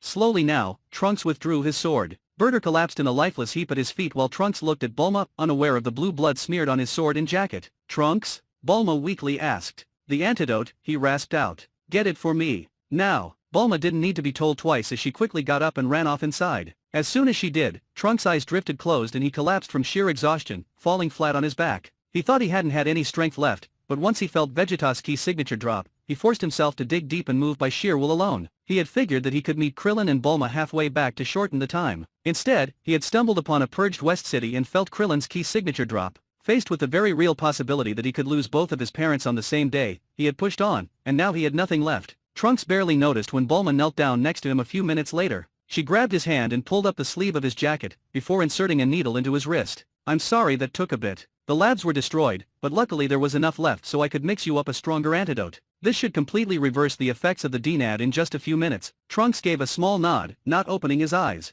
Hopefully those few minutes were enough time for Goku and the rest to hang on. So, now that we're here, Bulma awkwardly started. I have to ask, how, exactly, do I know you in the future? You already know, he sighed. What? That's the tone you always use to ask me a question that you already know the answer to, Trunks grumbled, peeking up at her. So I guess you already figured out that I'm your son. Bulma was rendered speechless as she gawked down at the teenager sprawled on the grass. She had suspected, but still wasn't prepared to have it confirmed. Examining his features carefully, Bulma was overwhelmed by the myriad of emotions that flooded through her. A son. She had a son. Her face suddenly turned bright red with fury and disgust. You mean to tell me that I have a son in the future with that miserable son of a bitch, she screamed, making Trunks wince. Well, don't look at me, Trunks defensively said, slowly sitting up. His strength was returning. Just a little longer. You're the one who fell for him. That can't be right, Bulma argued. I must have lied to you. Maybe you're Yamcha's son? Trunks snorted, slowly getting up to his feet. Believe what you want. Just know that you were never supposed to meet my father this way, and you sure as hell were never meant to meet me right now either. This all got fucked up, and it's all my fault, he quietly said, looking down at his hand as he tried to form a key ball.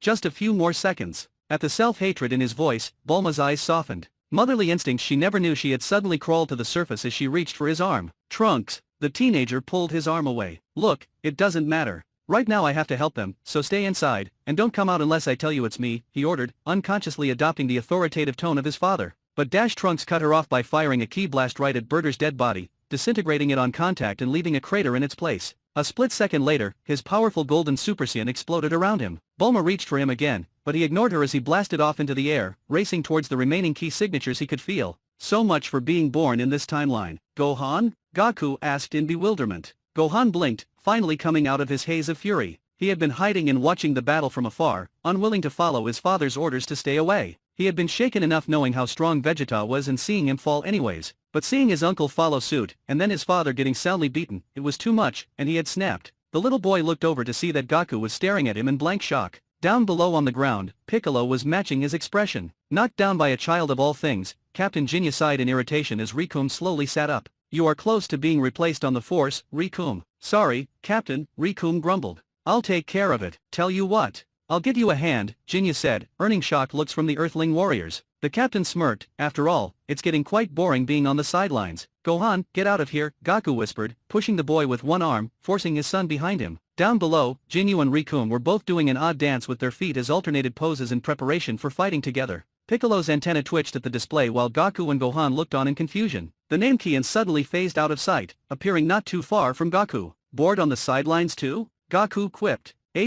Piccolo grunted, smirking a little. Vegeta could die for all I care, and I never cared much for Raditz if we're being honest. And honestly, Gaku, a part of me still wouldn't mind seeing you bite the dust. Oh yeah? Then why are you still around? Gaku challenged, smirking too. Because it would be a shame for me to invest so much time training Gohan, just for the boy to die in his first real taste of action, Piccolo smoothly replied, before looking over at the little boy. So you better get on out of here, kid. No need for you to get mixed up anymore in this. What are they doing? He asked in bewilderment as he gazed down at Jinyu and Rikum who were still doing their dance. I don't know, Gaku admitted. But Gohan, you need to dash. He was violently cut off as Captain Jinya suddenly blasted into the air without warning. With one hard elbow to Gaku's neck, he completely and effortlessly leveled the Saiyan, sending Gaku crashing down to the ground, joining Vegeta and Raditz in being knocked out cold. With no hesitation, Rikum fired an open-mouthed, powerful energy beam right at the little Saiyan hybrid who was exposed without his father there to protect him. Gohan froze, paralyzed from his raw fear as he saw and felt the huge, powerful wave coming right at him. Right at the last split second, though, the boy was roughly knocked out of the way. Gohan could only watch in horror as his savior and mentor Piccolo took the full impact of the energy beam head-on. Piccolo's scream of agony echoed in Gohan's ears, a sound that would haunt the boy's dreams for years to come. Even when there was nothing left of Piccolo, Gohan could only stare as his eyes filled with tears.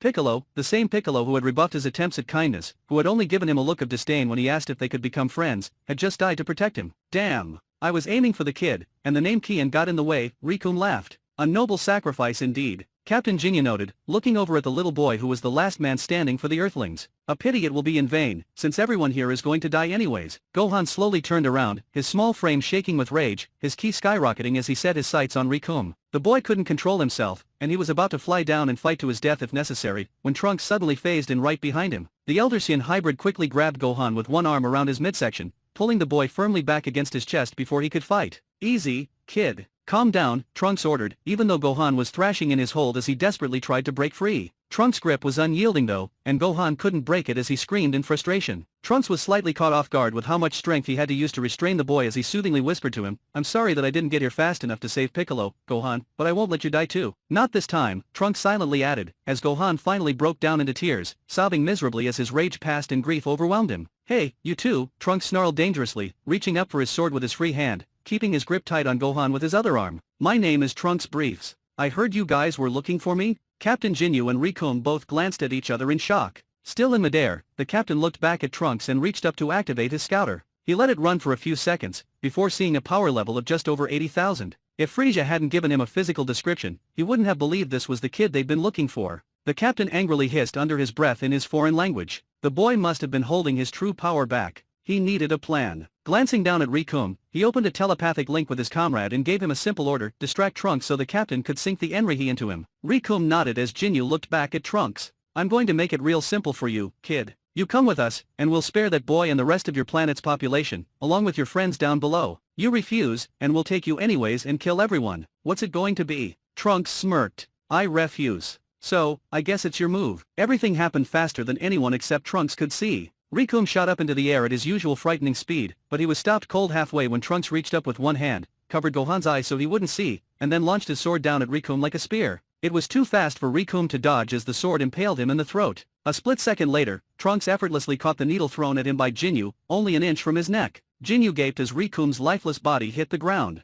Trunks slowly turned his head and settled his intense gaze on the captain, dropping the needle to the ground. He leaned down and whispered to Gohan, "Don't look down." Gohan nodded as Trunks released his grip on him, protectively maneuvering the boy behind him just like Goku had moments ago. "Looks like it's 1-0 with me in the lead. Got any other tricks up your sleeve, or are you ready to end this game?" Trunks sarcastically asked. As a last resort, Jinyu was about to attempt his body-switching technique. Before he could do so, Trunks phased in right behind him and fired a powerful ki blast through his back, just like how Krillin died. Jinyu was dead before he hit the ground, and finally, the threat was over. Trunks lowered his hand as his gaze swept over the ruins of East City. He felt a horrible sense of déjà vu. He had ventured into East City in his timeline, and it looked almost just like this. Something in his heart ached at the thought, before he scanned over Raditz, Goku, and Vegeta, who were all beaten and down for the count. But he could feel each of their key signatures, all weak, but still there. They would live. With a heavy sigh that left him feeling drained, he walked over to Jinyu. With little tact, the teenager kicked the corpse in the ribs, forcing the larger alien to roll onto his back. Trunks squatted down and removed his scouter, studying it carefully. The transmission link was live. Someone had been listening in the whole time. Someone still was. Trunks dusted the scouter off, slipping it on while he walked over to Rikum. He removed his sword, and put it back in his holster, bloodied and all. Lifting his hands out, he gathered up an impressive amount of energy, before firing 2 blasts that disintegrated the remains of the 2 elite warriors. With one last shot, he fired at Guldo, giving him the same treatment. Lowering his hands, he calmly remarked, "So, these are the guys you sent for me? I'm disappointed, Freeza." There was a dark chuckle through the scouter, before a very familiar voice replied, "Don't be. I just wanted to find you, dear boy, since you insist on running instead of facing me. I'm here on Earth and I'm not running, so if you want me, come and get me," Trunks challenged. "Why, my precious monkey half-breed, your wish is my command. I'll see you soon." With that, the link disconnected. CH17 of 23 next. Loving this tale? Support Infinite Novel by subscribing for weekly audio adventures. Chapter 18, Time to Breathe. It wasn't often that a woman discovered that she was destined to one day have a son with a deranged and sadistic murderer. Even for a brilliant and genius heiress, that was a lot to handle. Bulma's mind was racing as she paced back and forth outside of her damaged home. Her hand was shaking as she raised a cigarette for another draw. After Trunks had left, she had summoned up the strength to go see Yamcha, having some hope that he might still be alive. But he wasn't, and her makeup was ruined from the ensuing emotional breakdown. She had finally managed to pull it together, calling the necessary people to come take his body away. It was easier when she remembered that they had the Dragon Balls to wish him and everyone else back. But in a cruel twist of fate, his killer was the man she was destined to have a son with. She couldn't help but wonder what she had done to warrant such a shitty destiny. Vegeta. Even thinking his name made the beautiful heiress shudder in disgust and hatred. How could she have possibly shared an intimate touch with him? He was a psychotic bastard, and Bulma had all the evidence she ever needed to back that up. She didn't know how things were supposed to develop between them, but one thing was certain in this timeline, she wasn't letting the asshole get anywhere near her, much less touch her. But then, what about Trunks? As if on cue, Trunks came into view. He was flying back, and he wasn't alone. Bulma squinted to make sure it was them, and then she sighed in relief. If they were coming back, then the threat was over. Or so she hoped, anyways. The heiress dropped her cigarette on the pavement leading to her damaged home, and extinguished it under her gym shoe as the surviving group of Saiyans and half-Saiyans descended in front of her. Trunks landed on the grass, his unconscious father slung over his shoulder. The teenager looked his mother over in concern as Raditz landed close behind him. The eldest Saiyan still looked groggy, but he had been the easiest of the 3 full-bloods to rouse, having suffered the least amount of injuries. Goku was over his shoulder, still out cold. Finally, Gohan landed behind all of them. The little boy looked visibly upset, like he was about to break down into tears at any second. He stepped forward and grabbed onto his uncle's leg, as though he wouldn't be able to stand if he didn't. "Bulma," Trunks said, drawing her attention back to him. "Are you all right?" She was about to tell him that no, she was not. She had been stressing out, waiting for someone to come back. Her head and back were hurting from her encounters with Vegeta and the Ginyu Force. She was worried sick about Krillin, and she was still upset about Yamcha. But one good look at the roughed-up group of Saiyans and half-Saiyans in front of her, and she realized that considerably speaking, she was in good shape. "Yeah, I'm alright. Where's Krillin?" Trunks and Raditz exchanged a look, before Trunks looked back at his mother and admitted, "I don't know. One of us will have to go look for him. Listen, can we get some help for my father and Goku?" Raditz and I can go look for Krillin while they get looked over. Trunks glanced towards the medical wing where he'd gone earlier that day. Capsule Corp was the best place to sit down and regroup, which was exactly what Trunks needed. Ever since he'd tackled Vegeta through the wall earlier that day, things had been moving 1,000 miles an hour, and now he needed time to breathe. Are you seriously asking me to let that asshole back onto my property? Trunks winced. He looked back at Bulma, and was almost taken aback by the amount of hatred in her eyes. It was the same look Bulma got in his timeline whenever the topic of the androids came up. It hurt him when he realized that Vegeta had become the equivalent to his mother in this timeline. Well, can Raditz at least take Goku inside so he can get help? Trunks asked, looking at his mother in exasperation. Bulma's anger melted when she saw the exhaustion in Trunks' eyes. She sighed, fine. Just take them both in. There aren't a lot of people in, since almost everyone left with the city being attacked and all, but I know some are still there. They'll know what to do. Trunks gave her a tired smile of gratitude. He and Raditz turned to go take the two injured Saiyans to the medical wing when Bulma called out, Trunks. The teenager turned around, raising an eyebrow. Yeah, can I talk to you for a second? Before you take him in? Trunks turned to Raditz. In a very Vegeta-like move, Trunks silently ordered Raditz to take Goku inside with a hard look and a jerk of his chin towards the medical wing. Raditz nodded. Trunks had earned his respect, proving his worth in battle. Plus, he was Vegeta's son, and with the prince still out cold, Raditz answered to Trunks now. The eldest Saiyan looked down at the boy clinging onto his leg. Come on, kid. Let's go inside. You can call your mother, before she has a heart attack, Raditz said, adjusting Goku as best he could. Gohan silently nodded, following after his uncle. When they were alone, Trunks turned to his mother. Bulma immediately straightened. She had tried to get a glimpse of the unconscious prince while her son had been turned away. Yes, she had already seen him up close and personal, but that was before she knew what kind of role he played in her life. She mentally kicked herself for caring as she looked back at her son. Trunks, I don't know about trusting Vegeta. I know that you don't trust him, and I don't blame you after what he did to you, but I promise, he won't hurt you again. How can you promise that? Bulma challenged, crossing her arms. He beat you in a fight earlier, didn't he? Trunks' jaw set at the reminder of that fight. He wanted to be angry at his father for the cheap shot, but he was angrier at himself for actually falling for it. For months while they were in space, Vegeta had drilled into his mind that playing possum was one of the oldest tricks to fall back on in a fight. Then he had fallen for it, hook, line, and sinker. He did, but only because he caught me off guard with a cheap shot. Believe me, it will never happen again. And you're stronger than him? Yes, I am. Bulma looked at Trunks for a moment, studying him carefully, before relenting. Alright, he can be on my property and get help, but only if you're with him, Trunks. Trunks nodded in understanding. Thank you. I'll stay with him. Raditz can look for Krillin without me. Oh, and I also have this, he said, awkwardly reaching into his jacket. He pulled out Jinyu's green scouter, extending it towards his mother. This was the leader's scouter. He had a live transmission the whole time with Freeza. It's offline right now, but I need you to see if you can give me a location on Freeza, so we can gauge how much time we have before he gets here. I don't mean to rush or anything, but he's on his way to Earth as we speak, so the sooner we know, the better. Alright, Bulma agreed, taking the scouter from his hand.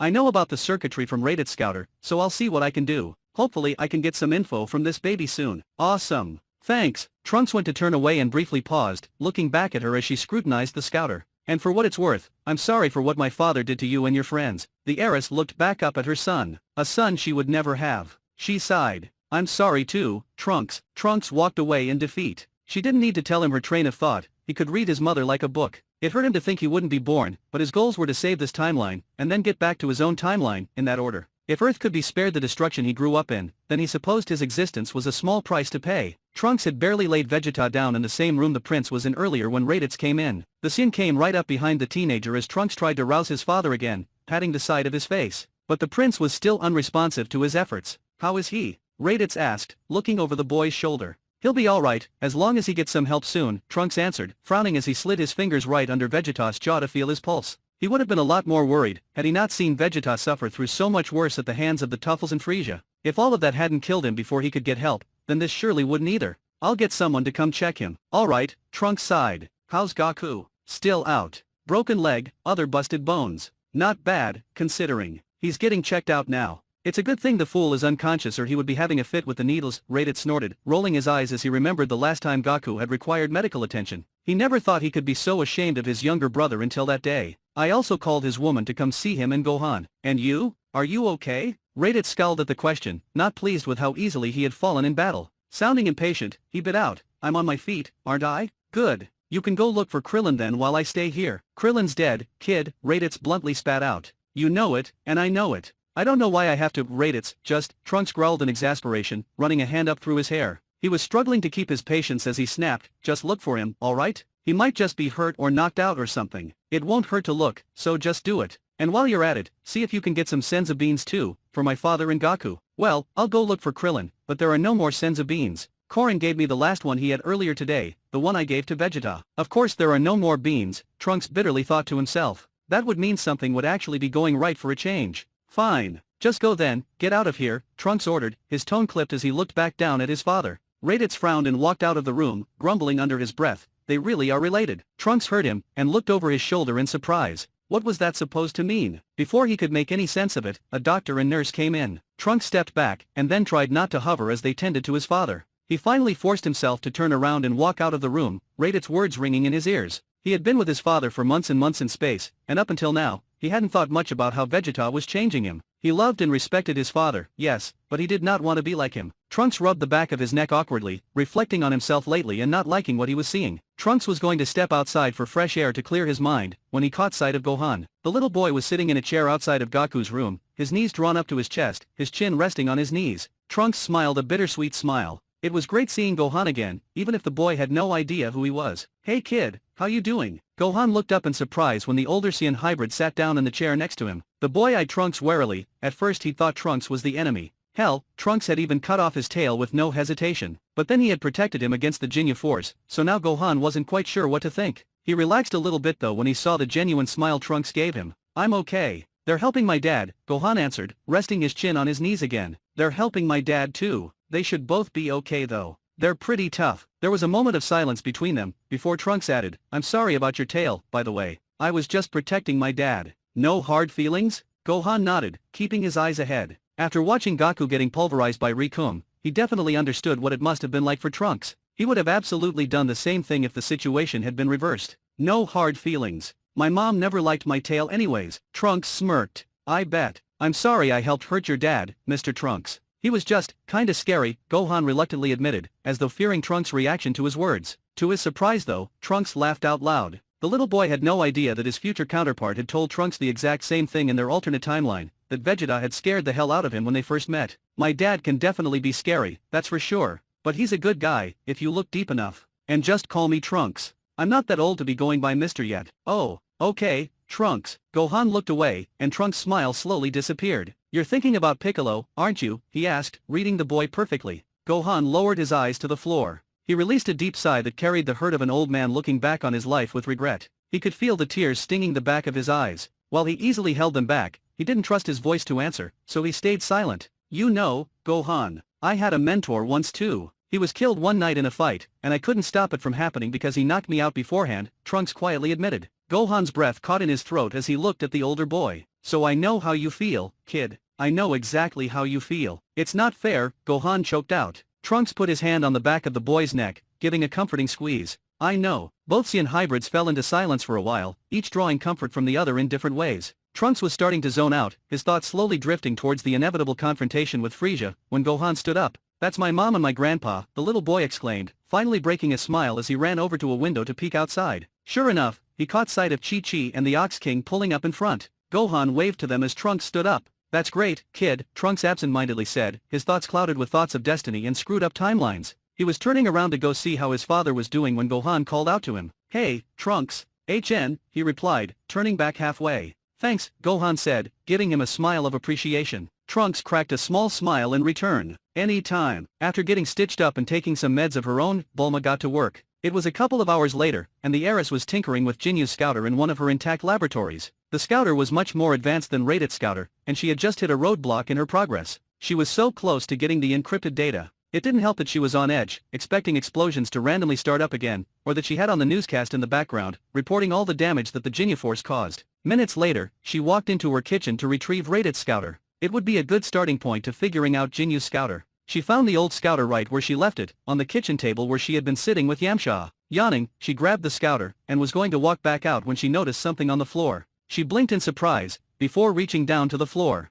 There were 3 senzu beans on the floor, and she was completely confused for a moment until she remembered that Yamcha had been sitting right there earlier that day. He had been leaning back in his seat. They must have fallen out of his pocket, that was the only explanation. Looking up towards the sky, she mouthed a silent thank you to her fallen lover, before heading over to the medical wing. She wasn't sure about giving a bean to Vegeta, but having Goku healed up and back on his feet would make her feel immensely better about temporarily housing the other dangerous Saiyan. It didn't take Bulma a long time to find where Goku was. She could hear him screaming as soon as she stepped inside. "Ack! No! Get it away from me! Goku," she heard Chi-Chi screech, "it's to give you fluids so you can heal faster, so let the doctor do his job." There was a whimper of surrender, followed by a moment of silence. Then, more yelling, "No, I can't do it, get it away." "Hey guys," Bulma brightly greeted as she entered the room. Goku looked as pale as his bedsheets. His right leg and arm were both in casts, and there were a slew of bandages and bruises on his body. He gave his oldest friend a look that read, "Please save me," as a doctor stood next to him trying to reinsert the four that the Saiyan had ripped out just moments ago when he had finally come to. Chi-Chi was standing on the other side of the bed, and to the side, the Ox King was sitting down with Gohan in his lap.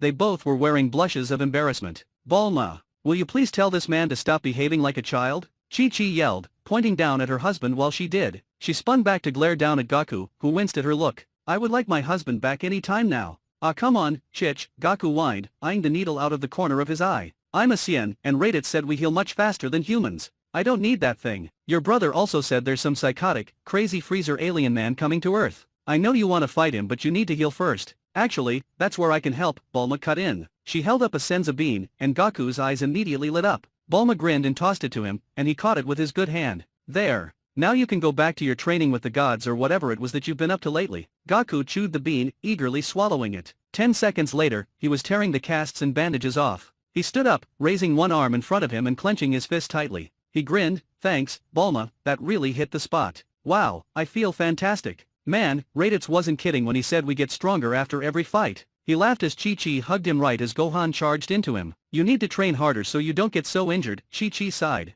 Bulma smiled a little as she watched the family together. She snuck out without anyone noticing, her brief good mood disappearing with every step. All of a sudden, in the most bizarre way, she had a little family of her own. It consisted of a son who was practically already a man, and the father of that son, the man who almost killed her earlier that day. She shook her head inside, actually contemplating not giving Vegeta one of the beans. What if he became stronger than Trunks? Then he would probably kill everyone and she would be back to helping him gather the Dragon Balls. The thought made her cringe. Bulma slowly cracked the door open to the prince's room, peeking in. Vegeta was lying on his side, his eyes closed. His ribs and chest were heavily taped, and there was a bandage wrapped around his head. Trunks was sitting down in a chair right next to the bed, resting his forearms on the edge of the bed as he faced his father. He briefly looked over at the door when Bulma poked her head in. The teenager raised his index finger to his lips, silently telling her to be quiet, before he turned his full attention back to Vegeta. "Yeah, I did," Trunks whispered. There was silence for a moment, before Trunks added, "Well, one was already dead when I got there, and I got the two you guys were up against. I got another one on my own." Silence, and then, he was blue. Silence as Trunks frowned in thought, before he said, "No, I didn't see a red one. But I can't sense anyone left, so someone must have gotten him, since you said they can't suppress their ki."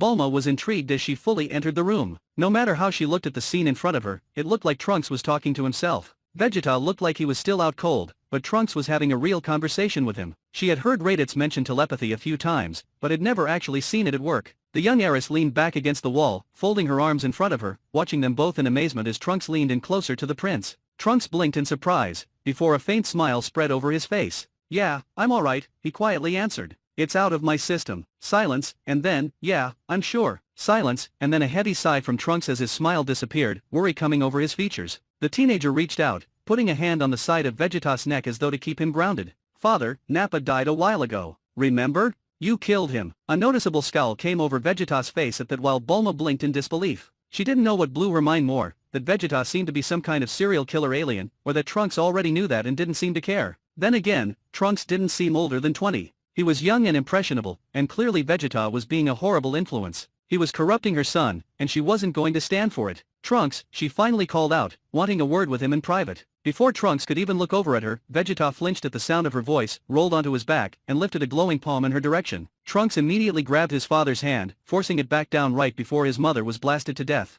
"Hey, easy, take it easy. No one here's going to hurt you, I promise," Trunks assured. Vegeta squinted at his son with effort, before giving a small nod of trust. He rested his head back, struggling with a bout of dizziness over his sudden motion as he closed his eyes again. Bulma had a hand over her heart as she exhaled slowly. Vegeta was going to kill her before the day was done, one way or another. When she finally caught her breath, she breathed, "Trunks, I need to talk to you." Trunks nodded. He stood and walked over, leading the way out as Bulma followed him. The teenager turned back to her, crossing his arms over his chest. "Did you find anything out about Freeza?" "No, not yet. I'm almost there, I just need a little more time to figure out that encryption. Alright, what did you want to talk about? I found these in the kitchen. Yamcha must have had them. I already gave Goku one, Bulma said, showing Trunks 2 beans in her hand. Trunks lit up when he saw them, a smile spreading over his face. He reached out for them immediately, but Bulma pulled them back. Trunks looked up at her, blinking in surprise. Bulma sighed, Trunks, I'm trusting you here. I really hope you know what you're doing. With Freeza?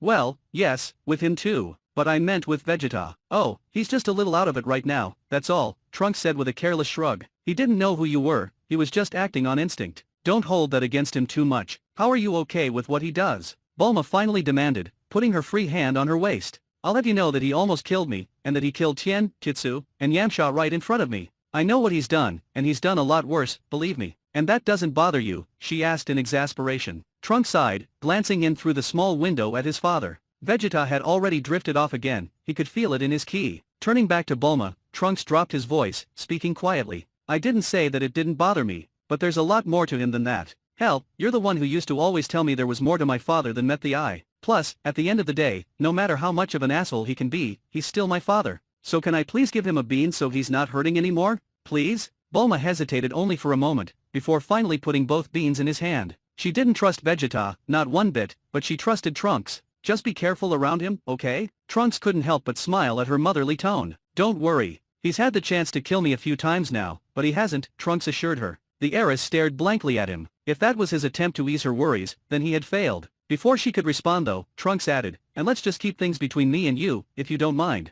The less people know about me, the better. Bulma nodded her agreement, and then Trunks went back into the room with Vegeta. Seconds later, Vegeta was sitting up and tearing his bandages off, while Trunks stood over him. Bulma couldn't help her curiosity as she peeked in through the glass. He's not on the planet yet? Vegeta asked, ripping the bandages off his chest. He scowled when he saw the strange shorts he was now wearing, tugging on them in both curiosity and disdain. No, but he's definitely on his way. How do you know? I spoke with him. Vegeta looked back up. When? He demanded. After I killed Jinyu. He was eavesdropping on the scouter. The others are still alive. The prince angrily interrupted as he stood up, looking off to the side. What? Who? Kakarot and his brat. You let them live? Oh, well yeah, of course I did. Why wouldn't I? They're on our side. Vegeta's upper lip curled back in a disgusted snarl while he coldly eyed his son. After everything we've been through, it seems to me that you still haven't learned a fucking thing, have you? Father, Trunks sighed as Vegeta turned away from him, scanning the room over for his uniform and his armor. He found it all tucked aside in the corner, and went over to retrieve it. His uniform was bloody and ripped in places, and his armor had definitely been put to good use. Vegeta didn't care, getting dressed anyways as Trunks continued, they're not a threat, I promise. There's no reason to kill them. Not a threat, Vegeta mockingly repeated as he picked up his plate of armor. Yes, Trunks. We only swooped onto their home planet, and killed half of their friends. They won't possibly want revenge, and we're not at all at risk over being attacked as soon as one of us turns our back. What an absurd idea, the prince sneered nastily, putting his armor on. Trunks grit his teeth. No one is going to attack anyone, he repeated in what was quickly becoming his mantra. I won't let it happen. They aren't going to hurt you, and you aren't going to hurt them. HN. Well, if you refuse to take care of them, then I'll just have to do it myself. Like hell you will, Trunks growled. Silence fell between them after that. Vegeta pulled on his second glove so hard, his fingertips nearly ripped through the fabric. He let go and clenched his fist painfully tight, keeping his eyes on his hand. Are you sure you want to go down this road with me again, boy? Vegeta asked in a deadly calm voice, his back still to Trunks. I recall that it did not end well for you the last time. Yeah, and I recall you saying that you would kill me if given the chance. And guess what? You had your chance and you didn't do it. Vegeta closed his eyes and cracked his neck in irritation. What could he possibly say in response? The boy was right. The prince changed the subject as he turned around to face his son. Look, they have served their purpose against the Jinyu force. Now they have to die while we focus on Freeza. The only problem here is the same one we always have, your sentimental weakness. Trunks' eyes narrowed as Vegeta walked right up to him. The prince's stare was intense, but his son didn't look away. You thought I played your emotions against you in battle, boy? Vegeta scoffed. You're going up against Freeza, and he'll sniff out your weakness and use it against you so fast you won't know what happened. Now is not the time for you to get soft, or you'll get us both killed. We can't afford any more mistakes due to your stupidity, your misguided intuition, and your feelings. You understand what I'm telling you? Trunks looked away, and Vegeta roughly grabbed his face, forcing him to look back at him as he snarled, look at me when I'm fucking talking to you, boy. Do you or do you not understand what I'm telling you? Trunks exhaled through his nose, his face burning red in embarrassment. He hadn't even thought up a good response when the door abruptly swung open. Hey, you jerk. Don't talk to him like that. Father and son both looked over in surprise as Bulma angrily stalked in, her patience finally snapped. She had seen enough, and she wasn't going to let Vegeta treat her son in such a manner. It suddenly didn't matter one bit whether or not she would ever have Trunks in this timeline. In another time and place, she had given birth to him, named him, and loved him. That was enough for her to claim him and defend him, even if that meant standing up to the volatile Saiyan prince himself. Bulma, it's fine. Trunks awkwardly started. No, it's not fine, and don't you dare defend him. Bulma snapped at him, wedging herself between him and Vegeta. The prince could only blink in shock as the bold woman got right in his face. Trunks is your son, you asshole. He actually cares about you, and he's probably the only one alive who does. And you treat him like that? Trying to manipulate him to do whatever you want him to do? Why, because you're too weak to take care of Freeza yourself? Ah, shit, Trunks bleakly thought, feeling Vegeta's ki practically cracking in the air like electricity as it soared with his fury. It was the only sign of the prince's rage as he calmly stared back at the female in front of him. The teenager grabbed Bulma around the waist from behind, pulling her back away from Vegeta. Well, aren't you a fiery one? Vegeta dangerously drawled, his eyes lowering to her throat. The prince stared at her pulse with the hungry look of a lion considering his prey. He hadn't killed her yet because he was contemplating how to properly punish her for such blatant disrespect. Should he rip her heart out from her chest? Perhaps a slow decapitation? Burn her alive with his ki, 1 inch of her skin at a time? The last one was intriguing. She would surely scream for mercy then. Mercy she would not receive. Bulma, why don't you go look at Jinyu's scouter? I could really use that information as soon as you can get it for me, Trunks nervously said, recognizing the dark, homicidal look in his father's eyes immediately. Trunks, what is wrong with you? You can't let him walk all over you like that. Bulma yelled, looking at the teenager behind her. You're stronger than him, kick his ass or something. It really wasn't that bad, he was just giving me some advice. Advice? He wants you to kill Goku and Gohan. Don't worry about that. Now come on, go get me that information, Trunks said, practically shoving Bulma along as he steered her towards the door. Vegeta suddenly appeared right in front of the door, blocking the only exit. Bulma flinched back in surprise, leaning back against Trunks. Real fear shot down her spine at the look of sheer rage on Vegeta's face, and she quite suddenly regretted her impulsiveness. Trunks growled, his eyes darkening with warning. Father, get out of the way. Stay out of this, boy. After all, it seems to me that this female is in dire need of learning her place. Not to worry though, woman. A smirk of bloodthirsty anticipation spread over Vegeta's face as he trailed his tongue over an exposed canine. Prince Vegeta, at your service. Fuck you, Bulma spat out. Hatred was not a strong enough word. The prince chuckled, that can be arranged before your death, if you insist. Bulma was immediately pulled back behind her son, and then Trunks was right in Vegeta's face. That's enough. You aren't going to touch her, so get out of the way before I make you get out of the way, Trunks swore, his eyes boring right into Vegeta's. The prince's eyes narrowed at the blatant challenge, his fists clenching tightly at his sides. Father and son had a stare down for a few tense moments, before Vegeta broke the silence first. Kakarot. Wonderful of you to join us, Vegeta sneered, right as the other Saiyan came up right behind him. What's going on here? Goku demanded, Gohan hiding close behind him. Chi-Chi had already left with her father, and Goku had been waiting for Raditz to return while simultaneously keeping a close monitoring of the key signatures of Vegeta and Trunks. Mostly Vegeta. The distrust Vegeta had towards him definitely ran on a two-way street, especially now that the threat of the Ginyu Force had passed. But after Chi-Chi left, Gohan had told him what Trunks had done for him. Like his son, Goku was torn on who to trust. He was inclined to trust Trunks, he seemed like a genuinely good kid, but he still wasn't fully convinced. He'd gotten suspicious when he felt Vegeta's ki rising, but when Trunks' ki also started to rise in response to the teenager's anger, he had finally come to check things out for himself. Nothing's going on, Trunks answered, drawing Vegeta's attention again. Bulma had her hands on Trunks' shoulders from behind, peeking over as her son continued, Bulma is going to get me some information on Frieza's location, and my father was about to get out of the way. Vegeta snarled furiously, this woman is nothing to you, boy, and yet you're attempting to protect her like she's.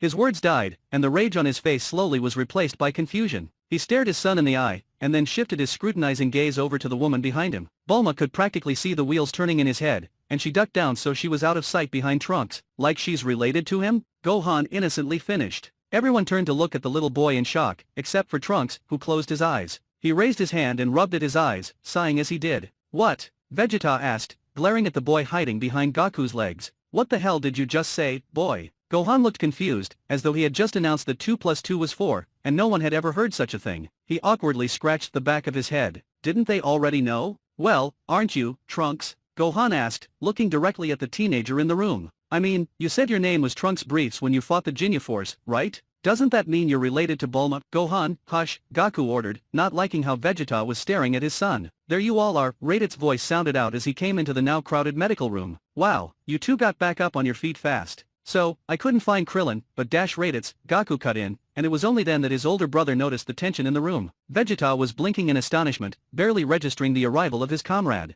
He was staring at Gohan as he finally put all of the pieces together. Now it all made sense. Trunks had volunteered to accompany Raditz to Earth in the first place. He had said his mother was a technological genius. He had an unnatural interest in this mudball planet. Now they were here, and the teenager looked willing to fight him to the death to protect this woman. The prince slowly turned back to Trunks, studying his eyes for the truth. She's your mother? What? Raditz cut in, wondering what he had missed. Who's his mo-?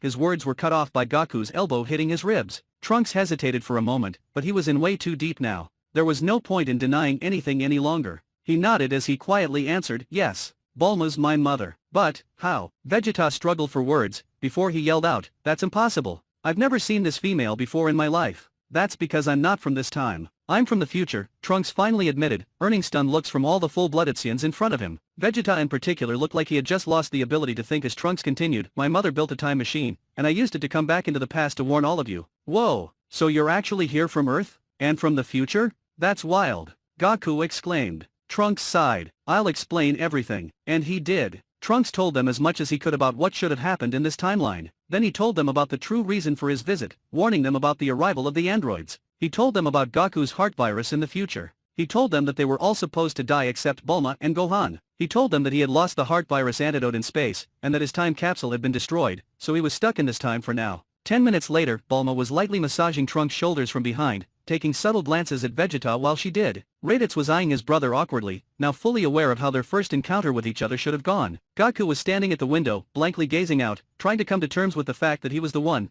to achieve the state of the legendary, the one to destroy Freeza once and for all, the one to save billions of lives. Gohan was staring at Trunks in awe, now aware that he was the mentor the older boy had been talking about earlier. Far from being distressed over his own demise in the future, Gohan was thinking how cool it was that he had trained Trunks personally. Vegeta was sitting down on the edge of the bed in the room, glaring at the wall, clenching the sheets so tight his knuckles matched them in color. He felt foolish for not figuring out the truth about Trunks earlier, despite the myriad of clues in front of him. He was enraged beyond belief that Gaku, nothing but a third-class Saiyan, was the one destined to avenge their race against Freeza, not him. He was ashamed that not only was he destined to fail, but he was also destined to die at Frieza's hand. And, he couldn't quite pinpoint the feeling inside over Trunks not only keeping the truth from him for so long, but telling Bulma before him. He finally categorized it as betrayal. A person more in tune with his feelings would have called it hurt. I can't stay here forever, Trunks said, cutting the extremely awkward silence. My mother in my timeline is by herself. I have to go back as soon as possible. She can't defend herself against those androids. I might be able to come back to help you guys against the androids,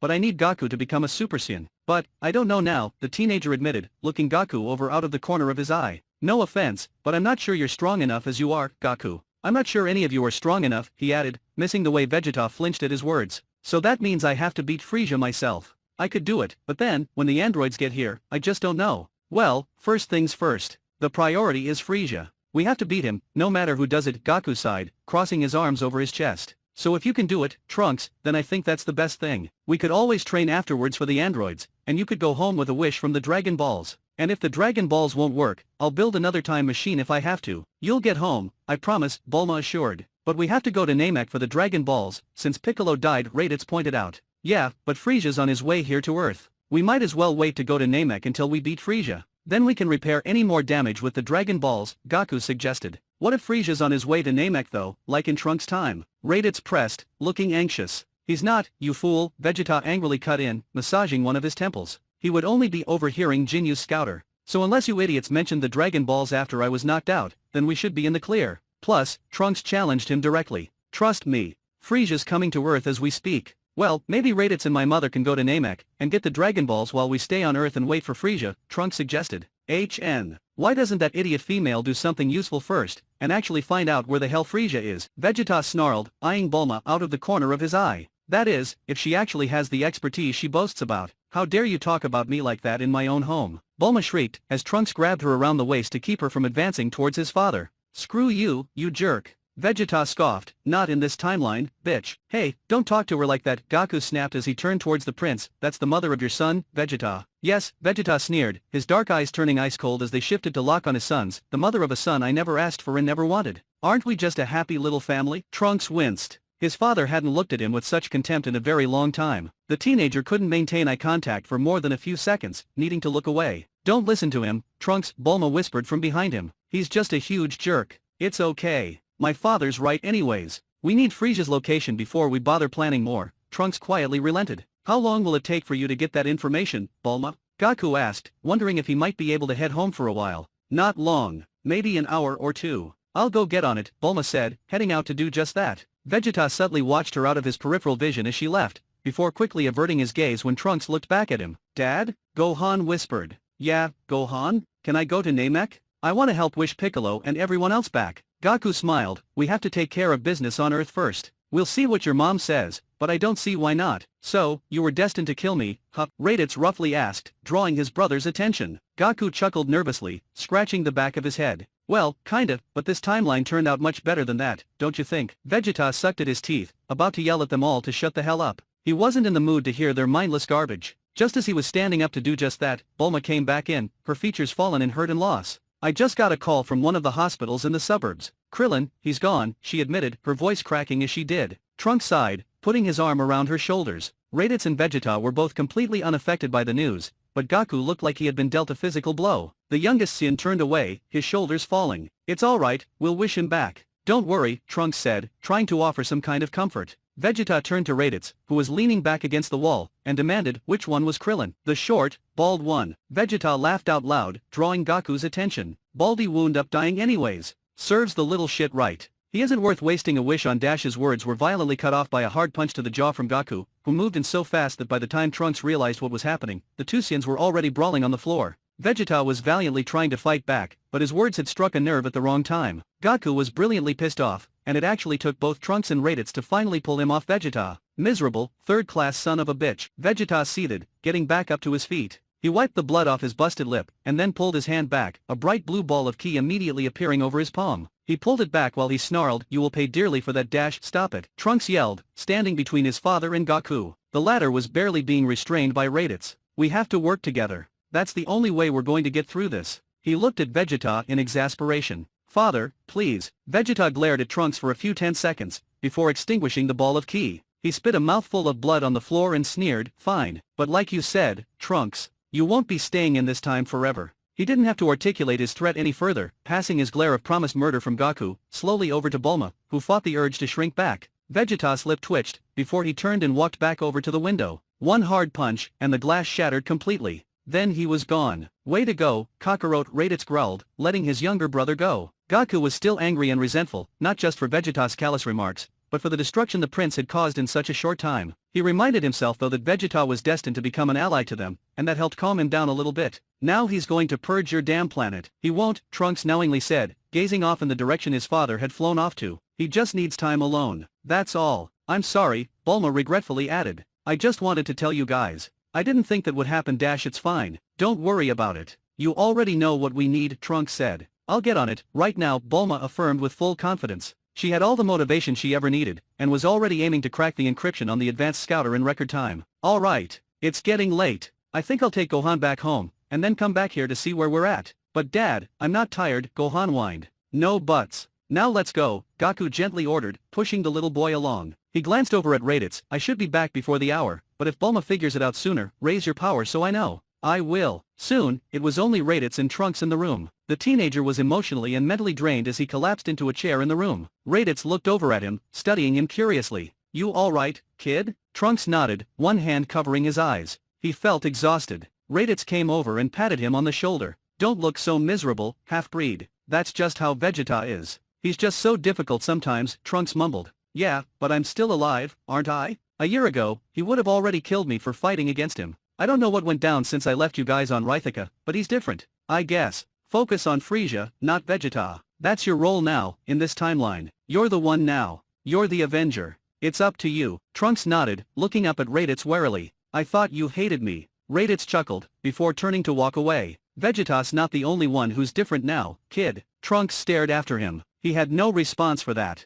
Later that night, Vegeta dropped down from a tree on an unsuspecting tiger, a blade of ki formed on his hand. The animal was dead almost on impact, landing with a thud in the dark grass. Vegeta straightened and shot a blast to form a fire to cook his dinner. A half hour later, the prince was sitting cross-legged up against a rock, eating half-raw tiger meat while he brooded over the situation he found himself in. He was prone to having bad luck. Horrible luck, even. But this was beyond ridiculous. The outline Trunks provided him disgusted and shamed him. Settling down on this mudball with a human woman and a life of mediocrity, then being destroyed by androids. Small wonder he died in the future timeline. He had grown soft and weak. Then there was Trunks. In retrospect, Vegeta had suspected that Trunks' age was off, but it wasn't like he must be from the future was an obvious, everyday conclusion. Plus, in one long infiltration mission when he was younger than Trunks, he had betted some females that aged faster than Saiyans. He figured Trunks was the result of one of those drunk nights and hadn't pushed the topic further. But that woman as his mother? The blue-haired woman was very alluring and pleasing to the eye, yes. He wasn't surprised to find out he had taken her to his bed. With her fire and feistiness, he was sure she was a great lay, but he was surprised that he let her live long enough to bear him a son. Then again, he wasn't going to let it happen in this timeline, so it really didn't matter. As soon as Freeza was defeated, he was leaving this planet to rid the universe of Frieza's army for good. He was not going to stay on Earth like his future counterpart. He was not going to settle. He was better than that. Vegeta ripped the meat off a bone, chewed thoughtfully, and then threw the bone into the fire. He swallowed as he sat back. Before he sneered, "You have to be more subtle than that to sneak up on me, half-breed." I figured. Thanks for not trying to go on a purge, though. I appreciate it. Vegeta rolled his eyes. It had definitely crossed his mind to purge Earth, but there was no real point in doing so. Besides, Trunks would have stopped him anyways. What the hell do you want? To join me in my meal? Or do you have more delightful secrets to share with me? Vegeta bitterly demanded. Father, I'm sorry I didn't tell you the truth earlier, Trunks sighed, coming out of the shadows at last and into the light of the fire. Vegeta's eye twitched as he looked down at his kill, violently ripping another bone free off the dead tiger. Trunks cringed a little, before continuing, I was just worried about being born in this timeline. That's all. You won't be, Vegeta growled. Problem solved. Yeah, I figured, Trunks mumbled in defeat, his shoulders slumping as he buried his hands into his jacket. Has your mother actually done something useful and gotten a location on the lizard bastard? Yeah. How long? Just under 3 days away. Vegeta looked up at Trunks, blinking in surprise. 3 days? Yeah, not a heck of a lot of time, I admit. The prince tossed the bone with meat aside, where it rolled on the grass. He had suddenly lost his appetite. The fight he'd waited for his whole life, just around the corner. Anxiety settled into his stomach at the thought. It was going to be over soon, one way or another. I hope you're ready then, kid, he gruffly said, crossing his arms as he stared into the flames. There's no room for error now. I know. I talked to Gaku, and he said there might be a way for us to get some good training in before Freeza gets here. Neither of you two are powerful enough right now, but maybe if I help you both out, I can get one of you to that level. Ideally, get both of you to that level. Vegeta rolled his eyes. Stupid boy. What kind of strength would we gain in 3 days' time? He said there's a place on this planet where we could get 1 year's worth of training in just 1 day, Trunks said, immediately getting his father's attention. What? How? I don't know. But I figure I could spend time in there with you, and then with him. Then when I go back home after Frieza's been killed, you'll both be ready for the androids. Assuming of course that I can come back to give Gaku the antidote, Trunks sighed, shaking his head. There were one too many ifs that had to line up correctly for everything to work out, but it was best to take it one step at a time for now. Vegeta looked back down at the fire, his mind racing. He could make considerable progress in 1 year. Hell, if he could close the distance between himself and Trunks, then he could beat Freeza. Or at least, help the odds. Freeza would no doubt come with an ace up his sleeve to compensate for Trunks' power. If he and Gaku got some training in though, it was an easy decision. He could either stand on the sidelines, be a spectator, and probably die in the process, or he could train, grow stronger, and actually contribute. He wasn't one to train with others, but if he trained with Trunks, the boy could help him ascend faster than if he trained alone. And then he, too, could be a Super Saiyan. So, what do you say? You want to do this? Trunks asked, breaking the awkward silence almost a minute later after giving his father time to think. Vegeta stared at the fire for a while longer. Finally, he stood up, dusted himself off, and turned to face his son. When do we start? CH 18 of 23 next. Want more thrilling stories? Subscribe to Infinite Novel and dive into infinite adventures.